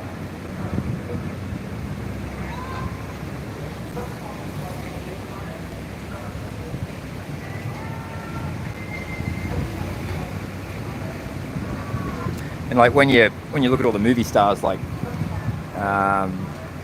Michael Jackson, Angelina Jolie, I think Madonna as well, maybe. There's quite a few of the stars have actually adopted children from Cambodia. And it's just because they're such adorable people. Yeah, they're beautiful to look at, they're beautiful to talk to, they've got good character. $40 in drinks before bar fine. Okay. Oh, you mean drinks? Yeah, drinks. Yeah. A lot of the bars here, if you do that, they'll make you either buy a couple of drinks or they'll charge you a higher bar fine. So the bar fines range from $10, $15 up to even $30, $35. Like if you go to Tiger Bar, I think it's Tiger, and you don't buy the girl a drink, or you buy a drink, they'll charge you $35. But if you buy 2 drinks for yourself and 2 lady drinks, they'll charge you $20. So you're better off having the drinks. Okay, so if you go to Pang, which is just down the road, pints of beer are 50 cents. Along Street 136, lady drinks probably average about $4 to $4.50. The further you get away from 136, they do come down a little bit, but not a lot. Even 104 now, like your average in 104 is probably $4, $4.50 for a lady drink. Most bars are selling beer from 75 cents to $1.50, pretty much all day. Like if you go to Ostex, I think it's 75 cents for a beer during happy hour, which runs from 4 till 7. But if you go to Peng, it's 50 cents all day. It's all day happy hour. But I think it is actually about to go up. I was there just recently. I'm actually going to go in and see them actually. But yeah, I was just there recently and they were talking about putting the price up because they weren't making any money at all off the beer. Cocktails sort of range from maybe $2.50 up to $4, but most of them will be like $2.50. But it's Cambodia, you know. Like, I mean, you can have one place like selling something for $5. You take 3 steps down the road and you can get it for $2, you know. Ostro as well, like, you know, Ostro Bistro, Ostex, Gastropub, that's been created to serve the Western customer, you know, to give them a bit of a taste of home, or, you know, something that's more familiar. They've done a really good job of, you know, with what they do. But at the same time, if you eat there all the time, you're not getting the true Cambodia discount experience, because it's that little bit more expensive, but still, compared to the West, it's an absolute joy. And quality food as well. Like, if you're thinking you're coming here and you're not going to have good food, then go to Ostro or go to Gastropub. They own both. And the other ones are Noodle Bar, like the Noodle Bar on the corner of 130 and 105. That's one of my favourite little restaurants. It's very good.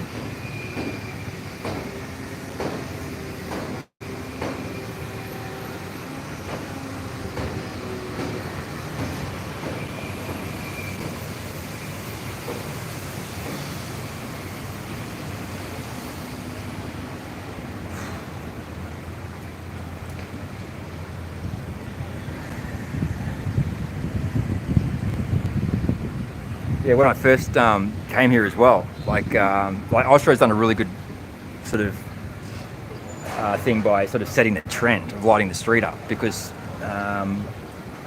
it really was dark and dreary back in the day. Now it's just like, yeah, it literally looks like a Christmas tree, and I think a lot of that's got to do with the work that Ostro's done to, like Ostro Nightlife, to sort of, yeah, light up the night. All of their businesses except for Ostex run 24 hours a day. Ostex runs from 4 p.m. until 3 a.m. or 3:30, I think it is.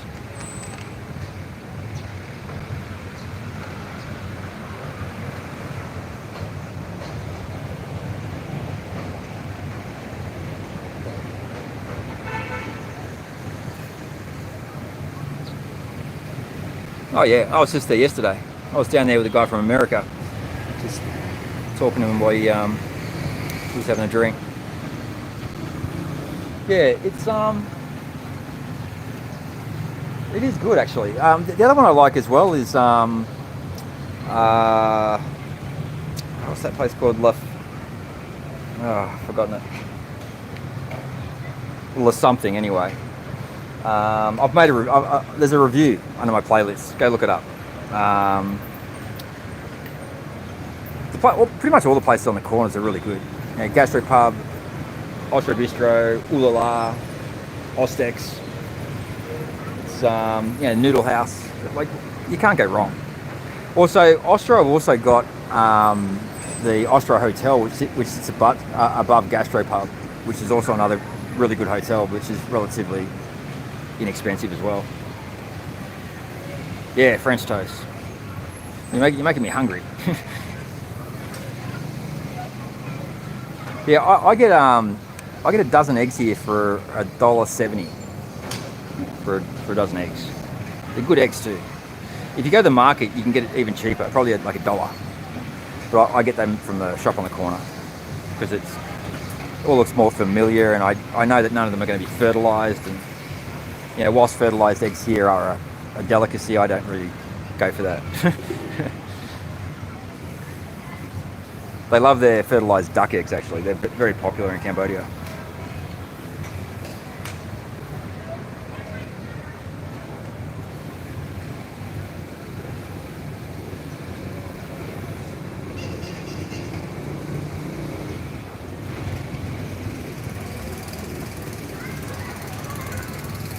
Yeah, so if you come out again, and I'm here, which I unless I'm dead, I will be. Let me know, and I'll take you for a walk, and I'll show you the difference in prices. Even like for instance, over on Street 172, the Navy shop over there, which is open 24 hours a day, is ridiculously inexpensive in comparison with even shops that are like 10 meters away. You know, alcohol, general groceries, cigarettes, all that sort of stuff. Not that you should be smoking, but okay. So a teacher, a Western teacher, will make somewhere between $1,000 and $1,500 a month. If you've got a couple of degrees and stuff like that, and you're really well educated, you might be making $2,000 a month, which is, if you're making $2,000 a month, you're making big money. You know, that goes a long way. Some will even be making more. But if you are Khmer and you're doing exactly the same job, you'll be earning $300 to $400, and still, that's good money for them. If you're a police officer, most of the police that I know here that I've spoken to are making in the vicinity of around that 400 mark. Mind you, they do live pretty well, so I think their income is supplemented somehow. I'm not sure how, but they always seem to have nice cars and motorbikes and stuff. So yeah, if you come here and you decide to teach, you want to go through a reputable, you know, teaching school. AVSE is very good, but there are others. But AVSE runs a course here in Phnom Penh. They also run one in their school in Vietnam, in Ho Chi Minh City. If I was to do all of this again, I would have gone straight to the one in Ho Chi Minh City, done the course there, because it's all in-house. It's their own school. There's no stuffing around, you know, going to different schools and stuff like that. So I've done both courses. I've done it twice. I had an opportunity to go to Vietnam and do it again, so I did for free, which was great. But don't expect that, because that was a one-off. But yeah, look, you don't have to do a TEFL certificate, okay? You can teach online without it through Cambly or a lot of others. And there are some of the less reputable schools here that will still give you a job if you don't have a TEFL certificate. But if you do have it, you're going to get the higher salaries. And once you have it, you don't have to do anything else. It's a qualification you're always going to have, and you can use it globally. So yeah, if you're earning $1,200 a month, I would say you're going to live a good life. You're going to live a better life here on $1,200 a month than what you would on, say, $80,000 or $90,000 a year back home. And that's no exaggeration. It is that much cheaper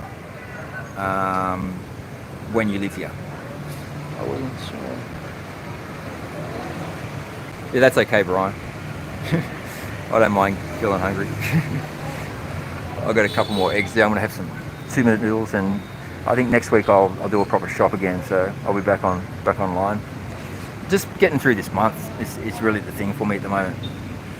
Just I've got to pay for my visa next week, and then at the end of the month I've got to pay another month's rent.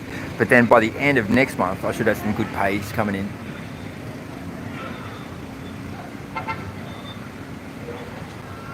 Also, with the police here, since you mentioned the police, you don't see any of the dodgy stuff that you'd expect to see in, like, Thailand, for instance. I mean, I'm sure there are bribes and stuff that are paid, like if you get pulled over or something like that. But it's not that sort of, scary sort of thing that you see in Thailand. Like I've seen a lot of guys get put away in Thailand for relatively little things just because the police officer didn't like them when I was working there. Like if they like you, you're okay, but if you're not, they'll get you. In Cambodia it's not really like that most of the time. Mind you, if you make someone lose face in Cambodia, you embarrass them, or you don't pay something that you owe or something like that, you won't feel it straight away, but you'll get a knock on the door later on, guaranteed. You see that quite a bit, but it's not that vindictive sort of nastiness that, like, you go to Manila or Bangkok, And some of the coppers are like, you know, some sort of a scary movie, you know. You don't really get that here. There's no real uniform police presence. Like after 6 p.m, you don't see police at all. Like they're all plain clothes. And a lot of them aren't even working.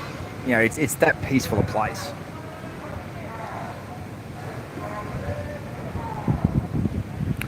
Like the biggest danger in Cambodia really is the roads. And also getting your heart broken. Like that's happened to me a few times. I met a Spanish girl here in Cambodia in 2018, and she just ripped my heart out and ate it for breakfast.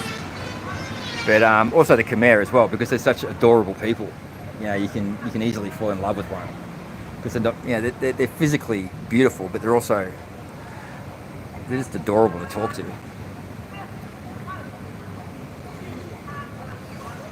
Okay, yeah.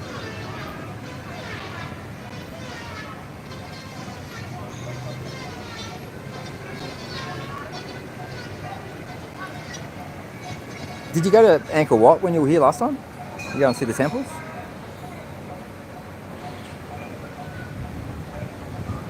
Because that's something, you know, that's like the eighth wonder of the world, you know, like Angkor Wat is amazing. It's like going to see the pyramids. And there's a lot of temples close to Phnom Penh as well, you know, not that far, that are equally just as nice.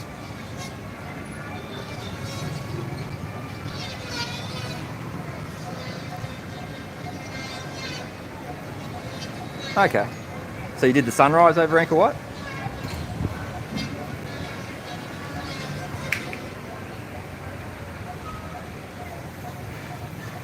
Yeah, well, Siem Reap's still relatively big, especially in comparison with what it was 15, 20 years ago, but it's a very transient environment. You get a lot of Westerners as well that go and live there, or they go and have extended stays there, and that's sort of very hit and miss as well. Like 50% of them you'll like, the other 50% you wish you never met them. Okay, yeah, that's what they usually do. I've done it, the sunrise 27 times. Most of the time I've been drunk, but I don't really drink much anymore. But yeah, most of those times were when I was living in Siem Reap. Like, you know, we'd go, oh, let's go to the temples, you know, at 3 o'clock in the morning. So yeah, the sunrise is amazing, but I recommend doing it when there's no moon, like when it's pitch black, because you're going in the tuk-tuk, it drops you off, you walk in, you can't see anything, and then all of a sudden the silhouette of the temples appears, and it's like stepping back in time. Yeah, I know, it's a lot, right? But the thing is, like, I was living in a guest house in Siem Reap, and every other day I was meeting someone that was going. You know, and you'd be out with them. You go, oh, what are you doing tomorrow? I'm going to the temples. Oh, I'll come with you, you know. So most of them I did when I was living there. I think there's been two other times that I've been. I just love the temples. Yeah, everyone should go and see Angkor Wat in their life. It's amazing. It was once the biggest city in the world, you know. It's unbelievable.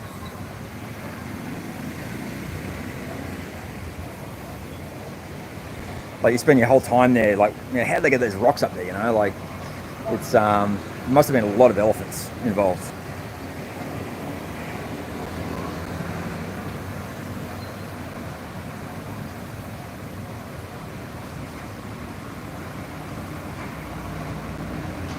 Yeah, Siem Reap's also good because it is that little bit smaller, but at the same time, Phnom Penh still has that villagey sort of feel. But if you have a problem here, you know that you're not necessarily going to see that person again. Or if you do, it won't be for a long time. Whereas in Siem Reap, if you upset one of the locals, you know, or you break someone's heart or something like that, or there's a bad foreigner there that isn't very nice, you're going to see that person every day. That in itself is a danger in Cambodia. Because if you are in the wrong and you've done something, or even if you're not in the wrong and they've just got a grudge, it can really come back on you. Did I check out? Did you check? Which pub? You mean Pub Street? I lived about 4 blocks from Pub Street.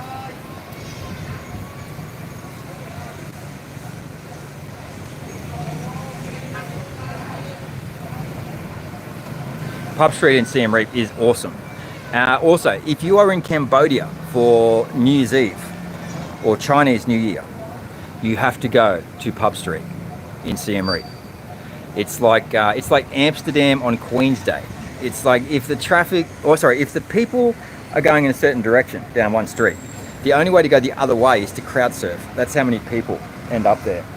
It's kind of like got that same feel in Phnom Penh during the water festival as well, which happens in it's November. The water festival is also very good to see when you're in Phnom Penh at the end of the wet season. Oh right, you definitely should have gone and see that. Also, Street 136 is Phnom Penh's version of Pub Street. But yeah, a lot of nice restaurants in Siem Reap. A lot of nice hotels, guest houses. It's a good part of town. A little bit more conservative, I would say, Siem Reap as well in a lot of ways. You know, like the police there and so forth, like, you know, they're strict, like they're a little bit stricter than what they are in Phnom Penh. Like here they're sort of more laid back, which is odd because this is the capital. But I guess because there's no real violence here, you know, they can sort of afford to be nicer, I guess.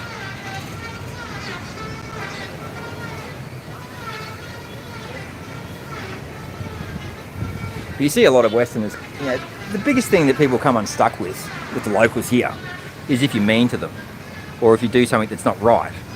And, you know, like I said, you know, like you won't know it straight away, or you know, it could be months later, but eventually it'll come back on you. Always pay your bills and, you know, be nice to people and you'll be fine here.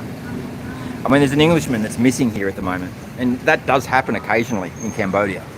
Every now and again there's some foreigner that goes missing, and that's probably the result of someone that's desperate. You know, someone that has a need to be filled, that is absolutely desperate. Maybe they've got a sick relative or something like that, so they knock off some foreigner to try and get some money. That's my best guess as to why that happens, but occasionally that happens, but very rarely. Cambodia is a very, very peaceful country.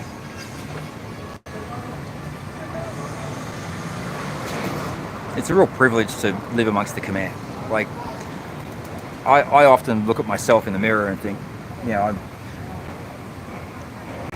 these people are better than me. they're like their values and so forth. They're really lovely people.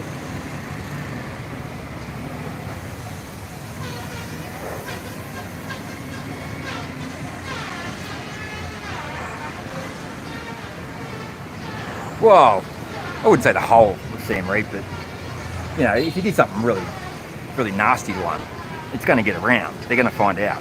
You know. Here, it's a lot easier to be invisible in Phnom Penh, even for me, you know, where I'm living.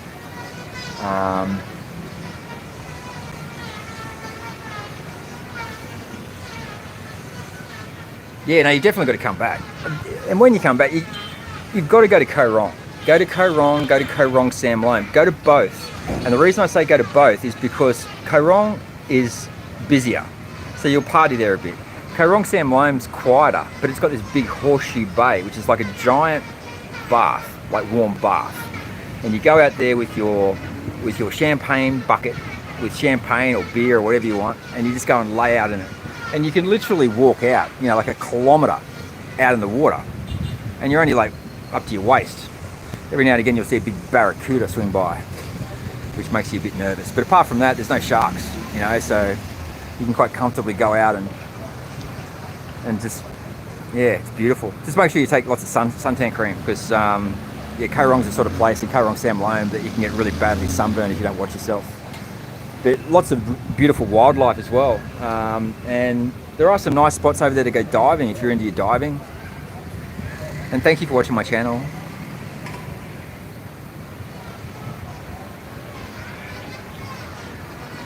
Most of the time, though, like the Khmer, like I can't stress this, they are my favourite people.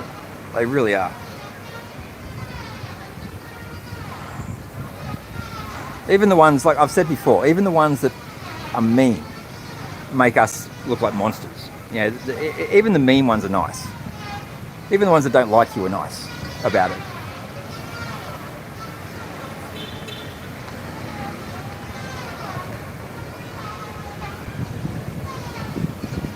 They don't like confrontation either. Like, you know, like you'll very, very rarely, you know, have, you know, verbal arguments or anything with a Khmer. You know, if you do, it's probably your fault. You know, because you've pushed them. You know, even if you physically, you know, threaten them, they'll do everything they can to avoid a confrontation, because that's just the sort of people they are. But if you really, really keep pushing them, when they push back, you're going to know about it. You really will.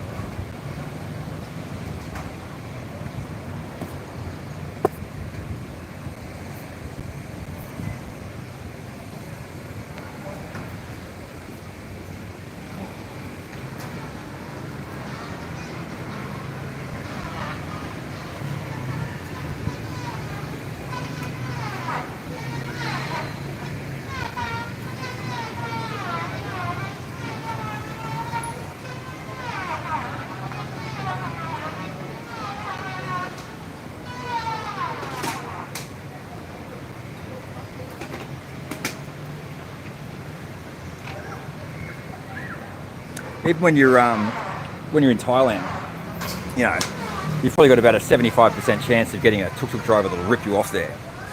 In Cambodia, it's probably about a 10% chance.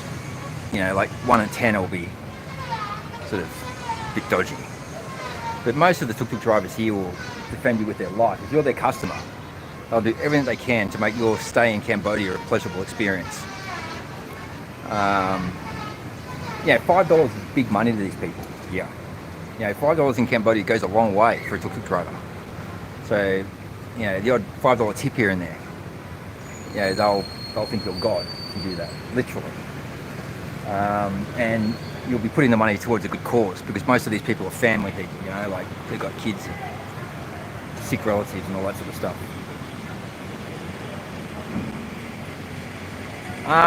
Look, it's a very young population. You know, with the genocide and so forth, I believe that the Khmer are so nice because they've been through such hardship.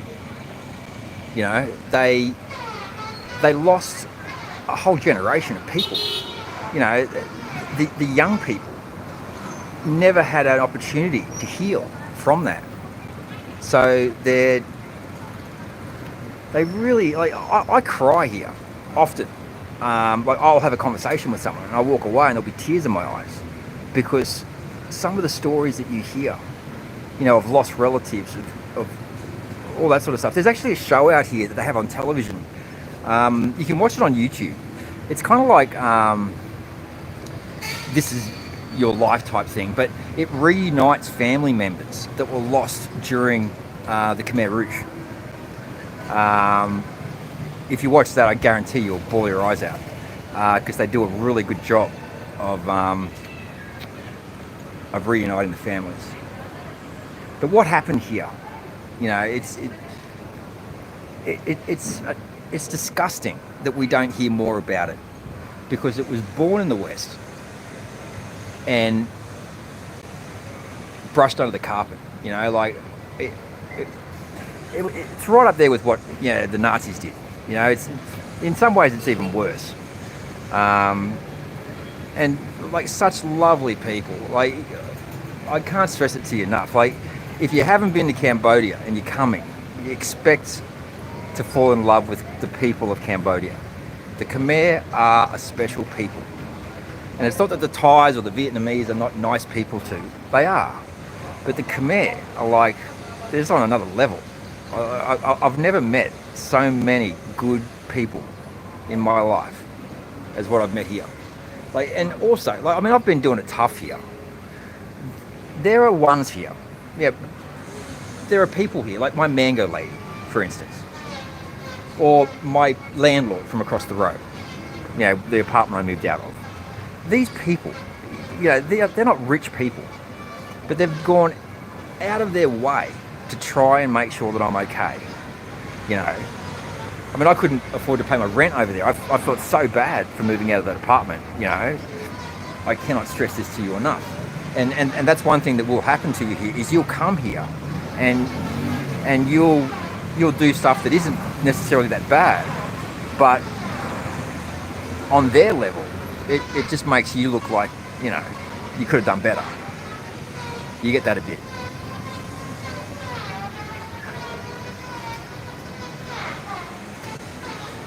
Go to S21. S21's definitely worth seeing. The killing fields, I wouldn't do. I actually don't like the going there. I think it's, I don't know, like you're walking on bones, you know, like it's I think S21 tells the story. It educates you and lets you know exactly what happened at that level. But just understand that when you come to Cambodia, you will not hear any negative words about the West. You know, very rarely will the Khmer even talk about the genocide. You know, they didn't have an opportunity to heal from that. They didn't have their family matriarchs to tell the story, to inform them of exactly what happened. So they had to put the pieces together themselves. So it's a very touchy subject. They don't like to talk about it. And it's completely understandable. You know, what we did here is, it drives you crazy. Like, I didn't know any of this before I came here originally. I thought it was just all their own problems. And then you come here and you find out that it was our leaders that made all this happen. You know, it's probably, you know, in my top 2 things that I'm most ashamed of in my whole life. You know, is what we did to the people of Cambodia.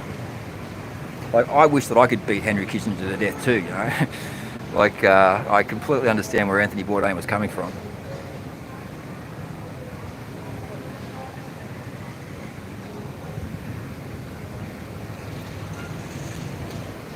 If you're looking for a partner as well, like if you want to get married or, you know, find love, a girlfriend or boyfriend or whatever, this is the place to do it. Because, you know, if a Khmer gives you their heart, yeah, they're yours.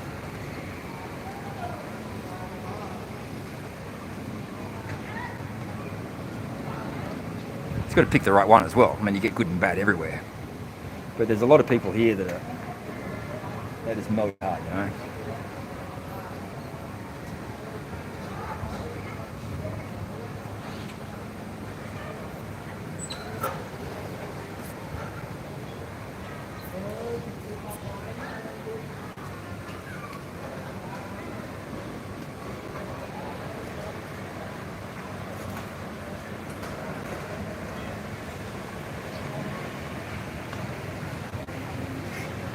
Some of my favourite things though are to do with the weather. Like, I love the times of day, you know, the sunsets, the sunrises. But my favourite thing about Cambodia, apart from the people, is the thunderstorms and the lightning. It's amazing. You'll find one, Brian. There's so many. Like, honestly, I meet girls here every day that are just looking for someone to love and looking for someone to love them. Genuinely. You meet a lot in the markets. Like, you go to the markets, but even here on 136, there's a lot of really nice girls here on 136 that aren't working girls even. And even a lot of the working girls here are really nice girls. They're just filling a need, you know, to look after themselves, look after their families. You know, they're making the best of a bad situation. And I always say, like, there's no real conventional prostitution in Cambodia, and there's not. It's probably 1 in 20 or 1 in 50 that you would sort of look at and compare them to our situation in the West. Here, it's not about greed or anything like that. It's about, they've been born into this situation. and they've got to find a way out of it. And they're making the best of a bad situation. That's what, like, once I came to Cambodia, like, I used to go to Spain a lot. I love Spanish people. I love the language, all that sort of stuff. I love Europe. Spent a lot of time in Amsterdam and in the UK and stuff like that. Lived in Thailand, worked in Bangkok. From that first week that I came to Phnom Penh for work, I have not been back to any of those other places at all, not once. Like, I think I've maybe spent a couple of nights in Bangkok. That's it.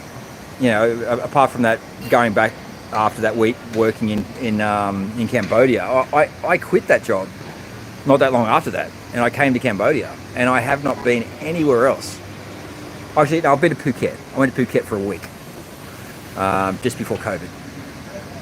But I haven't been anywhere else. I've only just kept coming back to Cambodia, and while I've been here, I've been to China, I've been to Laos, I've been to Vietnam whilst I was here. But this is my go-to place. I love Cambodia. So if you haven't been to Cambodia, come to Cambodia.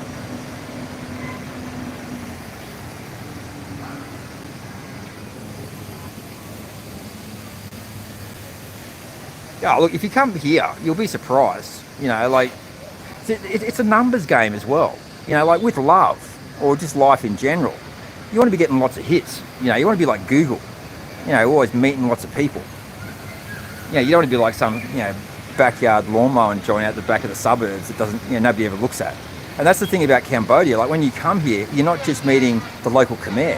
You're meeting people from all around the world, I mean, Siem Reap's really good for that, because you've got all the ones going to see the temples.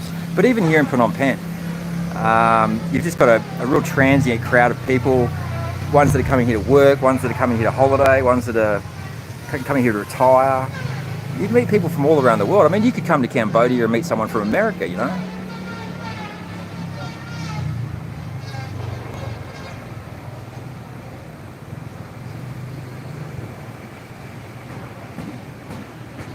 But, I mean, for a man or a woman coming here, if you're in a position where you can offer security and a way forward to have a real life away from that struggle, that is a big plus here in Asia. And not the disingenuous way either. Like, often they're looking, like, that's something they look for in a partner. But if you come here and you meet a Khmer that isn't asking you for money, but just enjoys your company, you're on the right track.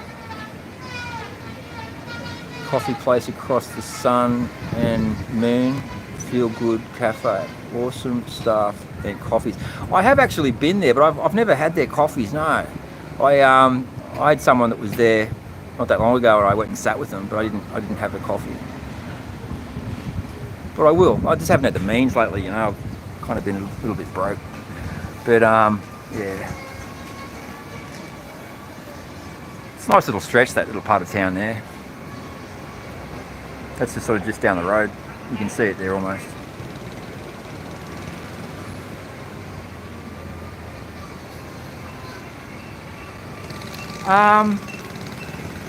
Even just having somewhere to live, like, I mean, there's people here that, it's not that they don't have somewhere to live, but just where they live might not be suitable, but also, I mean, the Khmer are of such good character often that even if you do offer that security, a lot of them won't be interested in you if your values aren't sort of in the right place. Like, I often say to people, a lot of the girls that work on this street are in fact less prostitute than what most of us are. And you work that out, like, once you actually start to talk to them, because they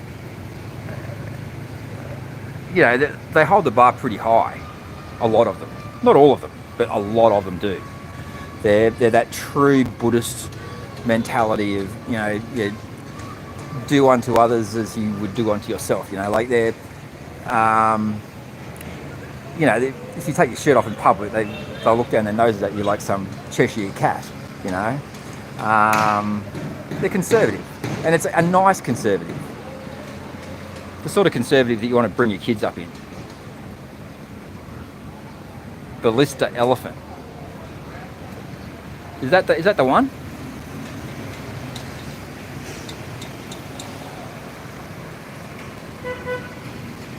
Or is it Feel Good Coffee?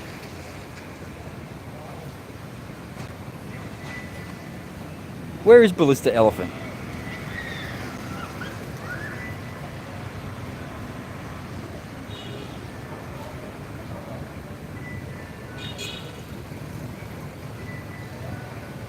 Yeah, but like I say, like if you come into Cambodia and you're looking for somewhere to live, go on to Khmer 24, Khmer 24. You can rent nice apartments from like $200 a month. You know, decent apartments from $100 a month. And even quite livable apartments from like $50 a month. They really are. But there's this one downstairs that I've interviewed a few times. And if you look under my playlist under interviews, go and listen to the one with Alice. You know, Cambodia Dreaming, I think it is. Like, I see Alice every day. And she's the most beautiful creature, you know, like she's 29, she's never married, never had kids. And you just look at her and you think, how is it possible, you know, that you're not married? Like, I'd probably marry her if she'd have me, but don't tell anyone that. I shouldn't have said that actually. But yeah, it's beautiful people. And you see guys as well. I mean, not that I'm into guys, but I mean, so many of them are just such nice people.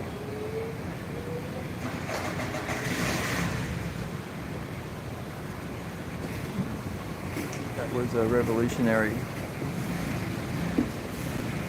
Yeah, that was the CIA though. The Central Intelligence Agency did all of that. The CIA, and then later on it was the UK.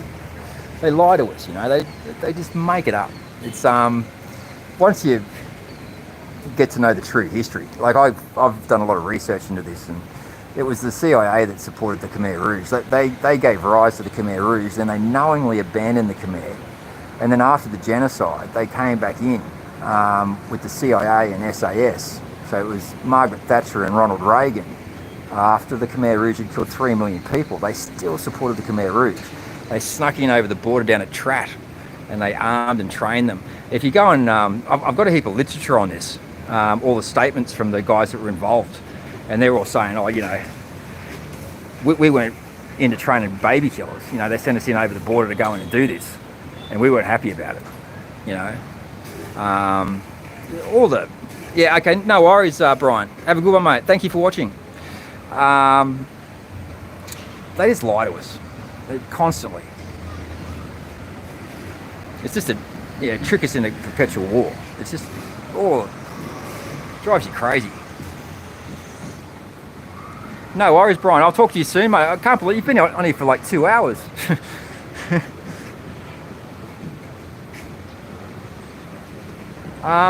Look, I like the Philippines, don't get me wrong. Like, the island of Palawan, El Nido, stunning. Even Manila, parts of Manila can be nice. I feel safer in Cambodia though. I just feel safer. No worries, Brian. Take care, mate. You're a legend. Here I just feel safer amongst the Khmer.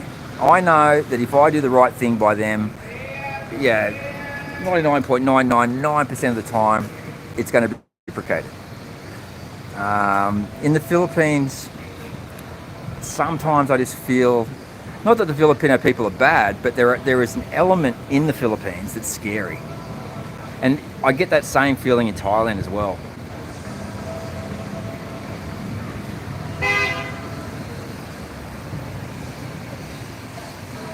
Oh yeah, you're talking about way back. You're talking about like, during Angkor Wat and stuff like that. Yeah, that was back when Thailand and Cambodia are all the same place.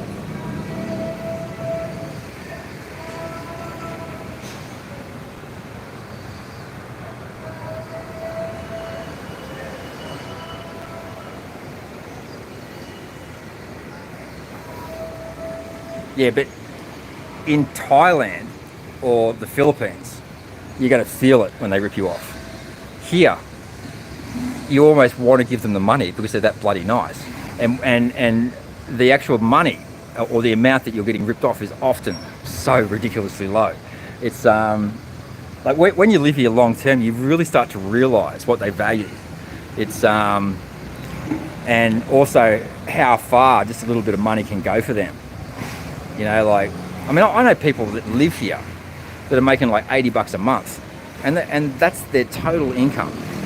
You know, it's unbelievable. But I mean, these people dress better than what I do. You know, it's crazy. Yeah, they definitely make good wives, good husbands. They're good people, and most of them don't even drink, don't smoke. You know, they're very clean sort of people, clean living.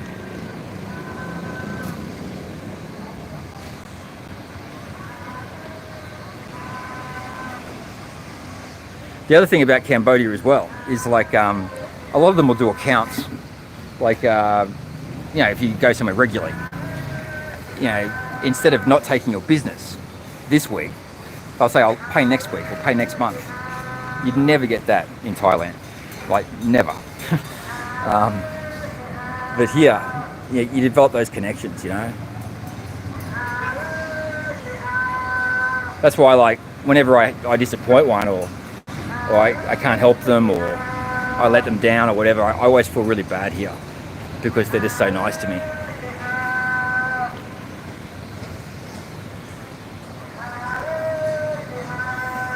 There's nothing worse than that feeling of having no money in Cambodia. It's actually quite scary. I've experienced it quite a bit lately, and you know, like not knowing where your next meal's coming from is not a very nice feeling.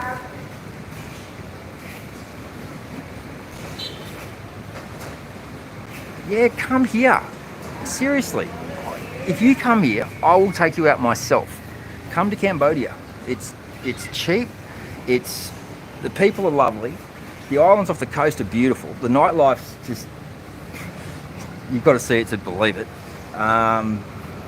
Look, if Thailand is like going from college and entering the workforce, coming to Cambodia is like going back to high school. And it genuinely is. Like, the people here have a level of innocence, and that's why you fall in love with them. Like, because they're everything that we're not, you know. But the Philippines is great though.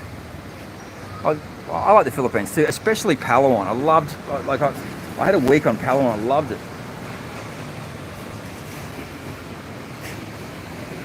If you come, look, I guarantee you come to Cambodia for 2 months. If you come and spend some time with me here, you'll never want to leave, because I'll show you all my favourite things.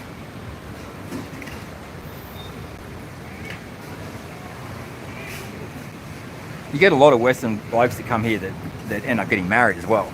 Like, I know heaps that are married to Khmer wives. Most of them have got like 5 kids.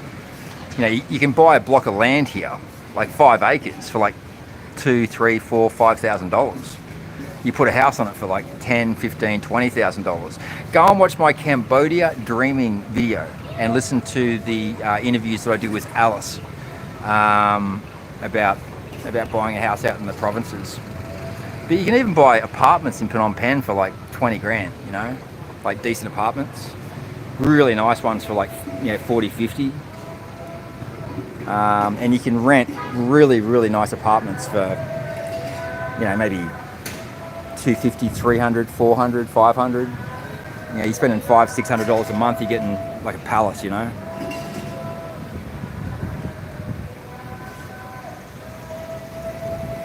Yeah, it's crazy.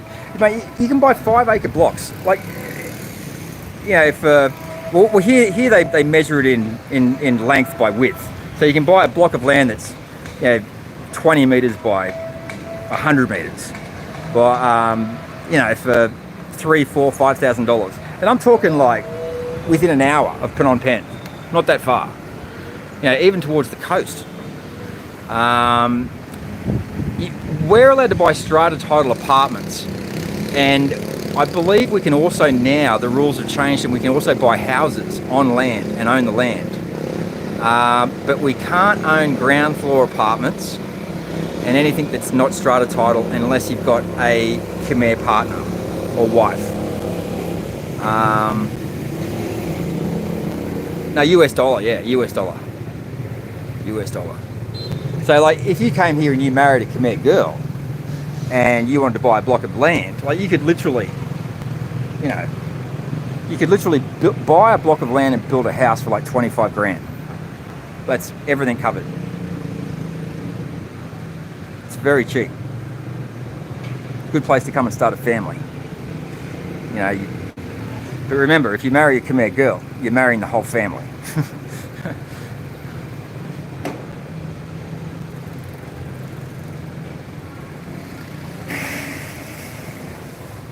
I'm working on that myself at the moment. So working up to it. Yeah, it's crazy. Like, it's nuts. It's like, I mean, I've seen apartments here for even like $30, $40 a month. You know, I mean, nothing flash, but very livable. You know, you get something for $100 a month, it is livable. But by our standards, if you're spending $200 a month, you know, this place that I've got here at the moment, it's got, you know, cracking views, air conditioning in the bedroom, comfortable 2 bedrooms for $200 a month, you know, right in the centre of the red light district, you know, with all the bars and clubs and stuff like that.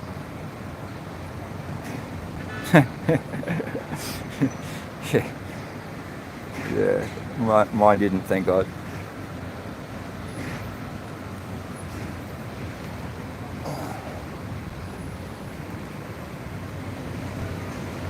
Even just coming out here with your missus and coming and living in Cambodia, like you could have a really happy life here.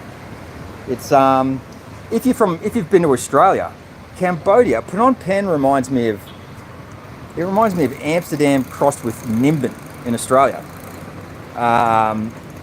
It's a grid city, but it's got that sort of Amsterdam feel, but that sort of hippie feel of Nimbin. You know, it's a good city. But you just get a little bit out of the provinces, and there's some beautiful countryside. Like, you know, you can rent a whole farm for, you know, $200-300 a month. You know, have a bit of acreage, have your cows or whatever. It's very cheap. If I was coming out here again, on this trip, I'd want to have, say, 12 months rent, you know, ready to pay up front. Not necessarily pay it all up front, but have it there to pay when it's due. If you trust your landlord, offer to pay rent 6 months in advance, and you'll bring your rent down probably by 20%. It's definitely cheap. Thank you. I appreciate it. I really do.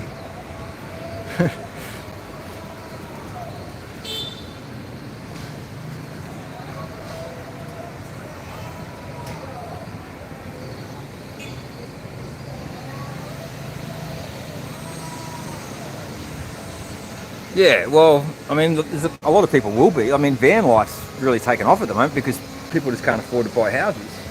But in Cambodia, you know, I mean, we don't want to get the wrong sort of people here, but I mean, there's a lot of good people in the West that I think could make really good lives here. Especially, like, you know, if you want to start a business or something like that, employ the locals to help you run it. You know, wages are low. There's lots of opportunity in the tourism industry, or, you know, there's lots of different industries here. Like, it's developing all the time as well. It's kind of like I said, like when I first came here, there were no high-rise buildings at all. Like this building I'm in right now was literally probably one of the tallest buildings in Cambodia when I first came here.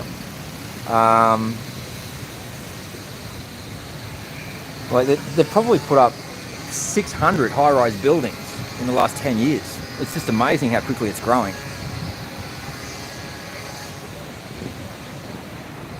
Even Siem Reap, you know, like when I first went to Siem Reap, it was tiny. Now it's just so popular.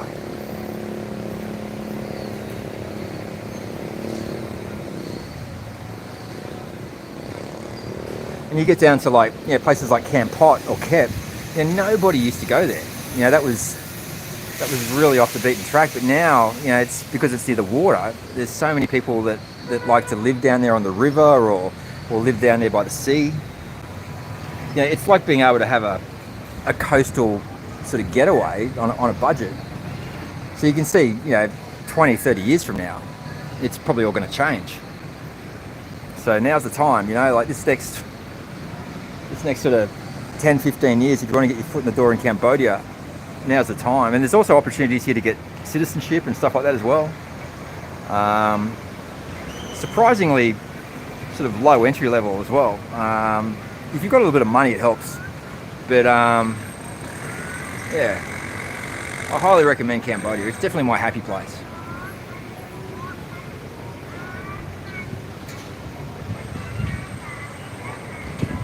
Yeah, that's about right, yeah. Even now, I very rarely use an ATM here.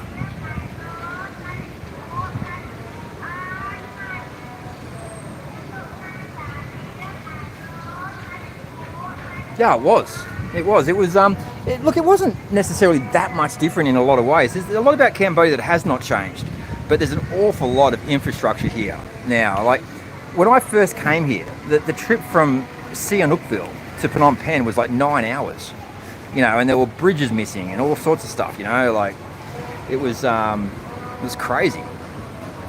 Now it's like the new expressway is just unbelievable. Yeah, COVID definitely held it back. You know, a lot of the Chinese investment dried up because of COVID, and that's why we've had these problems. But you know, they've just built so many buildings. Like, I don't know if you can see, like I'll just show you quickly. Like, if you look at over here, over the distance, every one of those high-rise buildings that you see, hang on, that you see out here, look, every single one, it's either Korean or Chinese investment into the country. And they're all finished, and they're all occupied, they're all being used. There's no housing crisis. The rents are cheap. If you want to buy property, they're cheap. That big new one there that looks like a pyramid, that one's that's probably about 3-4 months off being completed.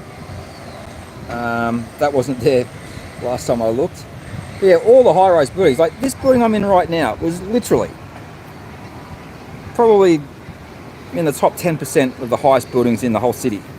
There was only, I think, one which was just recently completed when I first came here that was sort of over 10 stories.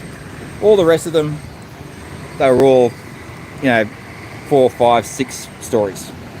All those, you know, old French colonial buildings, like the one I'm in now. Like, it's changed a lot. But if you're looking for somewhere to escape, like if you want to get away from the West because you just can't afford it, or because you've just had a gutful of our politicians or whatever, this is the place to come. You know, like, go and watch some of my other videos.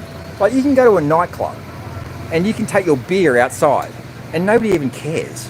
You just walk past security and it's like, oh, you're taking the beer? Oh, no worries. Have a good night, you know?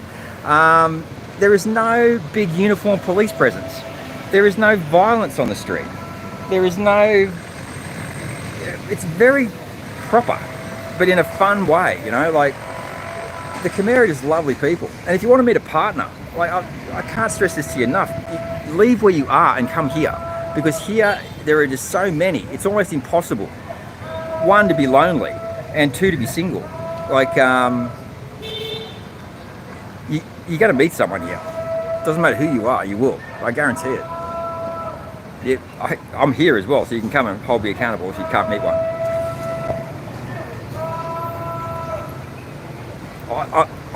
I'm like about to turn 52 on the 6th of May. I'm not looking forward to that. Yeah, but you can still get ones cheaper than that over there. There are some over there that are considerably cheaper. It helps if you've got a Khmer partner, but there are still strata title ones over there that you can get for like 50 grand. There's a few on Khmer 24 at the moment, and on Facebook. It really is a frontier city. It's It's a city that died and was brought back to life, you know. Like when I first came here, you know, it was easy not to like it. But I sort of saw through all of the scary parts, and now there are no scary parts. Now it's just a lot of happy people. Yeah, look, I don't like the Sun and Moon, to be honest. I had one bad experience there that just ruined it for me, which is a real shame because I actually like the property itself is good, but the management, I witnessed them do something that I personally wouldn't do myself, and I won't go back there now. Like if I'm going to stay at a nice hotel now, I stay at Harmony on Street 104. Oh, sorry, on Street 148. It's really nice. Got a good pool. Are you coming back next week? You come and buy me a beer. I'm here on 136. Oh look, that was over a year ago. So I'm sure that they've cleaned up their act. But just purely because it was that bad, that I was that distraught about it that I just refused to go back. I actually paid for 2 nights, and I was that pissed off after that first night. I left the next morning. I didn't even ask for a refund. I just left. I didn't even give them a bad review. I just left. I wasn't happy with it. But look, the top floor there is really nice. It got a beautiful swimming pool, gymnasium, spa, all that sort of stuff. The ladies love Sun and Moon. But yeah, I just wasn't really happy with what I saw that day. Like, and it wasn't just a staff member; it was like one of the head managers there. So the other good place to come as well is like all the Ostro businesses down here, like, you know, Ostex, Ostro Bistro, Gastro Pub, the Ostro Hotel. They're all really nice as well. Yeah, the one elevator is a bit of a bummer, but it's not that busy though. But even if you're not staying at Harmony though, they will let you use the pool. You know, you pay $5 and you can use the pool all day. And they've got, you know, they do room service up there, and they've got a little restaurant up there and so forth as well. Oh, you'll have a good time. Look, I'm sure if you're staying there for a few weeks, they'll be on their best behaviour. I was just in the wrong place at the wrong time. Like, I'm not going to repeat what I saw because it pisses me off that much. But it and then I reacted to it, and then they gave me more of the same, and I was just like, you know what, I'm going to go and stay somewhere else because I just didn't think it was very nice. Yeah, it is. City Lodge is inexpensive. The other one that's on Street 130 is Le Vincent, which is you know, you get a decent room there, like a nice room with a balcony for like, you know, $20-25.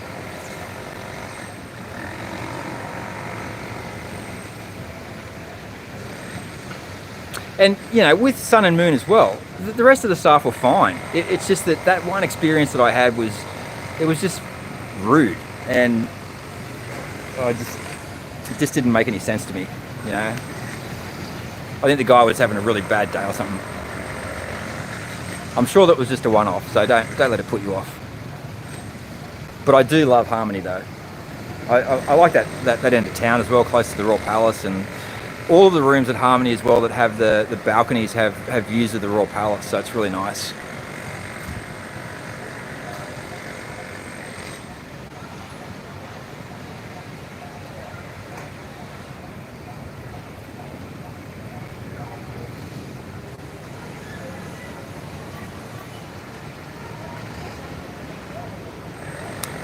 The other place that's good as well is Silver Mount, which is on Street 172. It's walking distance to the riverside, close to the Royal Palace. Yeah, close to go and see all the monks and all that sort of stuff. Yeah, Silver Mount. So it used to be called Silver River. It's got really nice rooms with balconies. So if you're going to stay there, get a room with a balcony.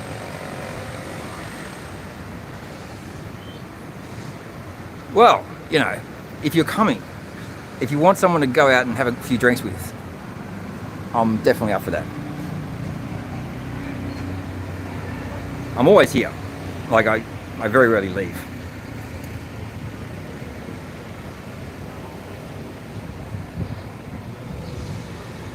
Have you been before? Yeah, you must have, because you know about harmony.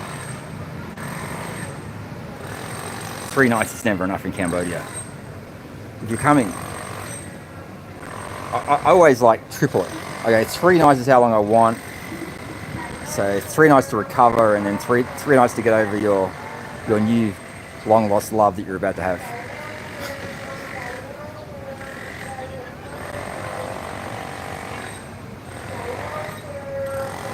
Cool, awesome.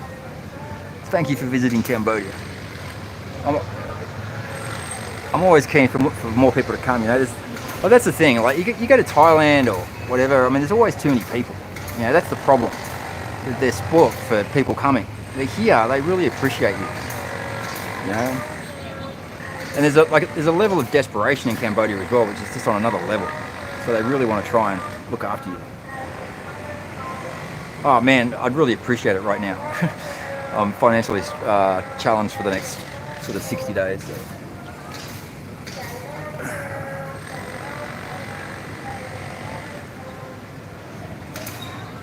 Oh, awesome. 9th trip. Awesome. When did you first come out?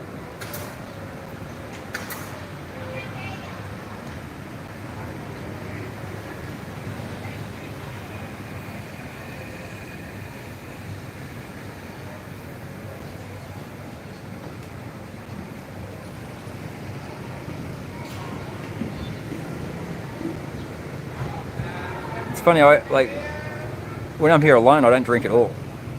2018, oh yeah, okay. So just before COVID. Wow, that's a lot of trips in that time.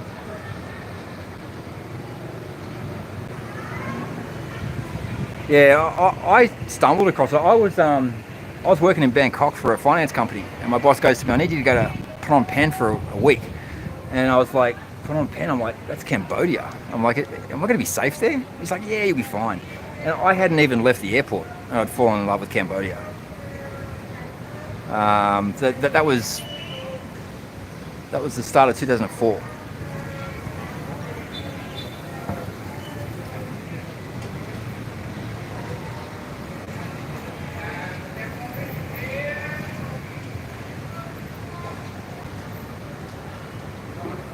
April 2004.